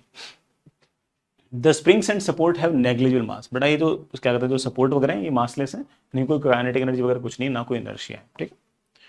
The block B is displaced toward wall by small distance x। बेटा इस ब्लॉक बी को मैंने वॉल की तरफ बेटा शिफ्ट कर दिया x डिस्टेंस, तो अगर मैं इसको ऐसे x डिस्टेंस अगर शिफ्ट करूंगा तो ये स्प्रिंग साथ साथ आ जाएगी, ये M2 भी साथ साथ आ जाएगा, तो इस स्प्रिंग में तो कोई एक्सटेंशन वगैरह नहीं होगा, इसमें कंप्रेशन आ जाएगा बेटा कितने का, x का, ठीक है। And release the block returns back and moves maximum distance y toward the wall 2। बेटा जब ये वापस आता है पहले तो इक्विलिब्रियम पे आएगा, इक्विलिब्रियम पे आने के बाद में क्या होगा कि बाद में इस वाली दीवार को के पास जाएगा और y कंप्रेशन आ जाएगा। मुझसे y अपॉन x पूछा है, तो बेटा बहुत सिंपल, शुरुआत में क्या था कि इस स्प्रिंग में कंप्रेशन है बेटा कितने का, x का। ये स्प्रिंग नेचुरल लेंथ पे है, क्योंकि ये जो एंड है ना ये वहां पर चिपका हुआ थोड़ी है, जैसे आप इस ब्लॉक को x डिस्टेंस इधर लाओगे ये ब्लॉक ये जो हल्का सा जो सपोर्ट है ये भी इधर आ जाएगा, तो ये नेचुरल लेंथ पे रहेगा। तो इस टाइम पर ब्लॉक के पास काइनेटिक एनर्जी है 0, इस स्प्रिंग के पास पोटेंशियल एनर्जी है 0 और इस स्प्रिंग के पास पोटेंशियल एनर्जी है हाफ के एक्स का स्क्वायर। ये बेटा आपकी स्थिति है। बाद में क्या होगा, कभी ना कभी क्या होगा बेटा कि ऐसा हो जाएगा कि ये बेटा आपके बी वाले ब्लॉक की इक्विलिब्रियम बी जो होगा बेटा वो चलते चलते यहां आ जाएगा, ये y डिस्टेंस इधर आ जाएगा और इस स्प्रिंग में कंप्रेशन आ जाएगा 4K स्प्रिंग कांस्टेंट वाले में, कितने कंप्रेशन आ जाएगा, y का। लेकिन ये जो आपकी दूसरी वाली जो स्प्रिंग है ना ये अपने नेचुरल लेंथ पे आ जाएगी, ये बेटा इसका सपोर्ट आ गया इधर की तरफ, ये y जब इधर आएगा तो ये बेटा साथ साथ इधर आ जाएगा। इस टाइम पर अगेन जब मैक्सिमम कंप्रेशन होगा तो ब्लॉक की वेलोसिटी विल बी 0, तो इसकी काइनेटिक एनर्जी 0, इसके पास बड़ा अगेन स्प्रिंग पोटेंशियल 0, सिर्फ और सिर्फ इसके पास स्प्रिंग पोटेंशियल एनर्जी है और वो है हाफ इंटू 4K इंटू बेटा y का स्क्वायर। बेटा हाफ हाफ निपट गया बेटा, k से बेटा k निपट गया बेटा, मेरे पास आ गया x square is equals to 4 times y square. बेटा मेरे पास आ गया y square upon x square is equals to 1/4। थोड़ा वाई बाई एक्स की बेटा वैल्यू मेरे पास कितनी आ गई, हाफ। थोड़ा मेरे पास वाई बाई एक्स की जो बेटा वैल्यू कितनी है, हाफ, ठीक है ना। वाई बाई एक्स ही पूछा ना, हाफ के एक्स स्क्वायर बेटा 4K इंटू वाई का स्क्वायर। बेटा S2 का 4K था तो बेटा उसका उसका y जो होगा बेटा कम होगा, y कम होगा, हाँ ठीक है ना, answer comes out to be easy, ठीक। हाफ बेटा ऑप्शन होना चाहिए, हाफ, ठीक। आगे चलते हैं, बिल्कुल बेटा आसान सा सवाल, हमारे जो न्यूटन लॉ ऑफ मोशन में एटवुड मशीन वगैरह हुआ करती थी उसी का सवाल। A light inextensible string that goes over a smooth fixed pulley as shown in figure connected two blocks of masses 0.36 kg and 0.72 kg। बेटा इसका मास मैं 0.72 ले लेता हूँ, बेटा इसका मास मैं 0.36 ले लेता हूँ, जी बेटा 10 लेना है। Find work done by the string on the block 0.36 kg during the first second after the system is release. जैसे ही छोड़ा बेटा वैसे ही ये रस्सी ऊपर की तरफ कितना वर्क डन करेगी 1 सेकंड में। अब 1 सेकंड में ये टेंशन कितना वर्क डन करेगी, इसमें मुझे दो चीजें चाहिए कि टेंशन कितना होगा और ऑफ कोर्स ये वाला जो ब्लॉक होगा ये 1 सेकंड में ऊपर कितना चल लेगा।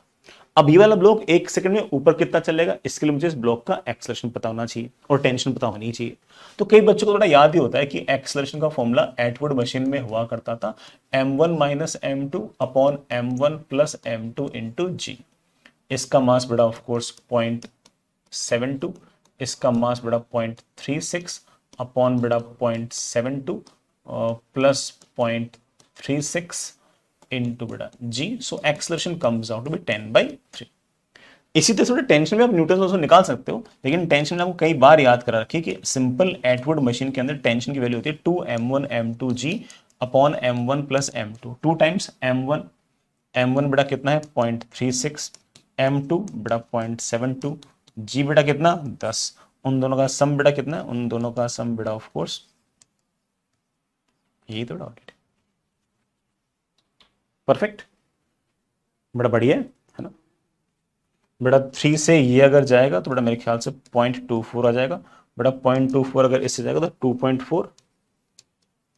2.4 इंटू 2, बेटा टेंशन आ जाएगी 4.8। अब ए पहले 1 सेकंड के अंदर ये ब्लॉक ऊपर कितना जाएगा बेटा, पहले 1 सेकंड में इनिशियल बेटा रेस्ट पे था, 1 सेकंड में जाएगा हाफ इंटू एक्सेलरेशन इंटू बेटा टाइम का स्क्वायर, आई थिंक बेटा चला जाएगा 5/3। तो टेंशन लग रही है ऊपर की तरफ 4.8 न्यूटन, ब्लॉक का डिस्प्लेसमेंट है बेटा ऊपर की तरफ 5/3, बेटा फोर्स भी ऊपर की तरफ, डिस्प्लेसमेंट भी ऊपर की तरफ, तो बेटा एंगल तो कितना आएगा 0। ये बेटा आपका वर्डन है। बेटा मेरे ख्याल से ये कितना हो गया 1.6, बेटा 1.6 इंटू बेटा 5 कितना हो गया 8 जूल्स, बेटा 8 जूल्स बेटा आपका आंसर होना चाहिए। ठीक है, टेंशन का वर्डन बेटा इस वाले ब्लॉक पर -8 जूल होगा, इस वाले ब्लॉक पे +8 जूल होगा। मैंने सिर्फ बेटा ये टेंशन और एक्सेलरेशन निकाला नहीं है, निकालना चाहिए अपन निकाल भी सकते हैं। ठीक है, लेकिन इस तरह का सवाल अगर एडवांस में आता है तो हमें काफी सारी चीजें अगर याद रहे तो थोड़ा ईजी रहता है। ठीक है, अदरवाइज बेटा क्या करते हैं, निकालते एम जी नीचे की तरफ टेंशन ऊपर की तरफ, एम जी नीचे की तरफ टेंशन ऊपर की तरफ, M G minus tension is equal to mass into acceleration, tension minus M G is equal to mass into acceleration. दोनों इक्वेशंस को ऐड करते तो टेंशन गायब होती, एक्सेलरेशन आ जाता, उस एक्सेलरेशन को बड़ा इक्वेशन पुट करते तो टेंशन आ जाता। तो हम कर भी सकते हैं प्रॉपर तरीके से ना, बट नॉट रिक्वायर्ड। अगेन बेटा बहुत ही प्रोसीजरल सा सवाल, आसान सा सवाल, 2011 बेटा एडवांस के अंदर ये वाला सवाल पूछा था। सवाल बेटा क्या है, ब्लॉक का मास दे रखा है, स्प्रिंग का बेटा कोफिशिएंट दे रखा है, द कोफिशिएंट ऑफ फ्रिक्शन बेटा दे रखा है बेटा ग्राउंड के साथ 0.1 दे रखा है, स्प्रिंग कांस्टेंट बेटा मुझे 2 न्यूटन पर मीटर दे रखा है, बेटा ब्लॉक का मास 0.18 दे रखा है, कोफिशिएंट ऑफ बेटा फ्रिक्शन 0.1 दे रखा है। Initially block is at rest and spring is unstretched, an impulse is given to the block as shown in the figure, बेटा इसको जोर से एक लात मारी, एक इंपल्स दिया, the block slides a distance 0.06 metre and comes to rest for first time. बेटा हुआ क्या कि जैसे ही बेटा मैंने ब्लॉक को कोई ना कोई बेटा वेलोसिटी दी, ये ब्लॉक गया गया गया गया गया और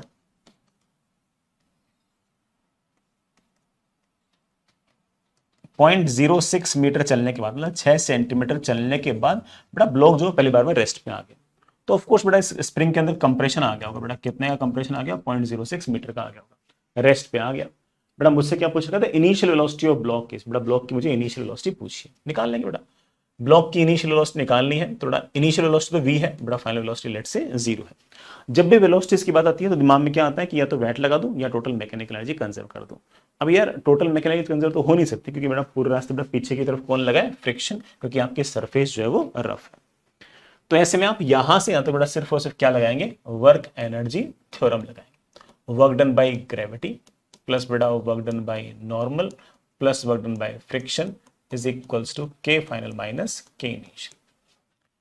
ओ सॉरी बेटा वर्क डन बाई स्प्रिंग भी तो है, स्प्रिंग का वर्क डन, नेचुरल लेंथ से बेटा एक्स का कंप्रेशन होता है तो पूरे रास्ते स्प्रिंग धक्का देगी बाहर की तरफ, डिस्प्लेसमेंट अंदर की तरफ, तो स्प्रिंग का वर्क डन नेगेटिव, स्प्रिंग का वर्क डन नेगेटिव बेटा कितना आएगा -12 इंटू के इंटू एक्स का स्क्वायर। ग्रेविटी का बेटा वर्क डन 0, क्योंकि बेटा एम जी लग रहा है एस से, बेटा डिस्प्लेसमेंट है एस से, तो वर्क डन तो उसका 0। नॉर्मल का वर्क डन बेटा 0, नॉर्मल लग रहा है बेटा आपके पास ऐसे, डिस्प्लेसमेंट ऐसे, नॉर्मल का वर्क डन भी 0। फ्रिक्शन का 0 वर्क डन है, पूरे रास्ते बेटा फ्रिक्शन लग रहा है इधर की तरफ, फ्रिक्शन की वैल्यू है म्यू एम जी, बेटा म्यू एम जी। तो बेटा फ्रिक्शन की वैल्यू, काइनेटिक फ्रिक्शन की बेटा वैल्यू मेरे पास आ गई है 0.18 न्यूटन। फ्रिक्शन लग रहा है बेटा पीछे की तरफ, डिस्प्लेसमेंट है बेटा सामने की तरफ, तो फ्रिक्शन का वर्क डन आएगा, बेटा फ्रिक्शन का वर्क डन आएगा फ्रिक्शनल फोर्स मल्टीप्लाइड बेटा displacement multiplied by cos of angle between frictional force and displacement, that is of course pi. तो फ्रिक्शन का वर्क डन आएगा बेटा -0.18 इंटू 0.06, बेटा फ्रिक्शन का वर्क डन आएगा -0.18 इंटू बेटा 0.06 should be equal to final kinetic energy, बेटा final rest पे, माइनस इनिशियल काइनेटिक एनर्जी, बेटा initial kinetic energy 0.18 into we square. बेटा सॉल्व करते हैं आपका आंसर आ जाएगा और क्या। तो बेटा मेरे ख्याल से वी स्क्वायर की वैल्यू आ जाएगी, बेटा देखना हाफ से बेटा हाफ से कैंसिल, बेटा यहां पर 2 लगा देना, ठीक है बेटा, वी स्क्वायर क्या आ जाएगा बेटा, माइनस माइनस बेटा सारे साइड क्या हो जाएंगे, प्लस हो जाएंगे। बेटा वी स्क्वायर की वैल्यू क्या आ जाएगी बेटा, वी स्क्वायर की वैल्यू 2 इंटू 0.06 इंटू 0.06 अपॉन 0.18। बेटा यहाँ पर क्या आ जाएगा बेटा, 2 तो ठीक ही है, 0.18 तो बेटा गायब, 0.06।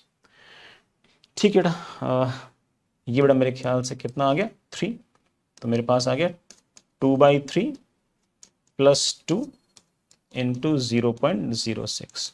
बेटा कितना हो गया 8/3 इंटू 0.06, दैट इज 8 इंटू 0.02।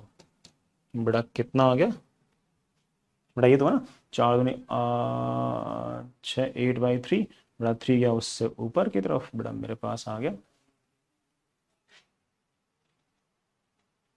कितना आ गया बेटे, 8 गया बेटा, 0.16, 0.16। वी स्क्वायर की बेटा वैल्यू 0.16 आ गई, थोड़ा वी की बेटा वैल्यू मेरे पास आ गई है 0.4।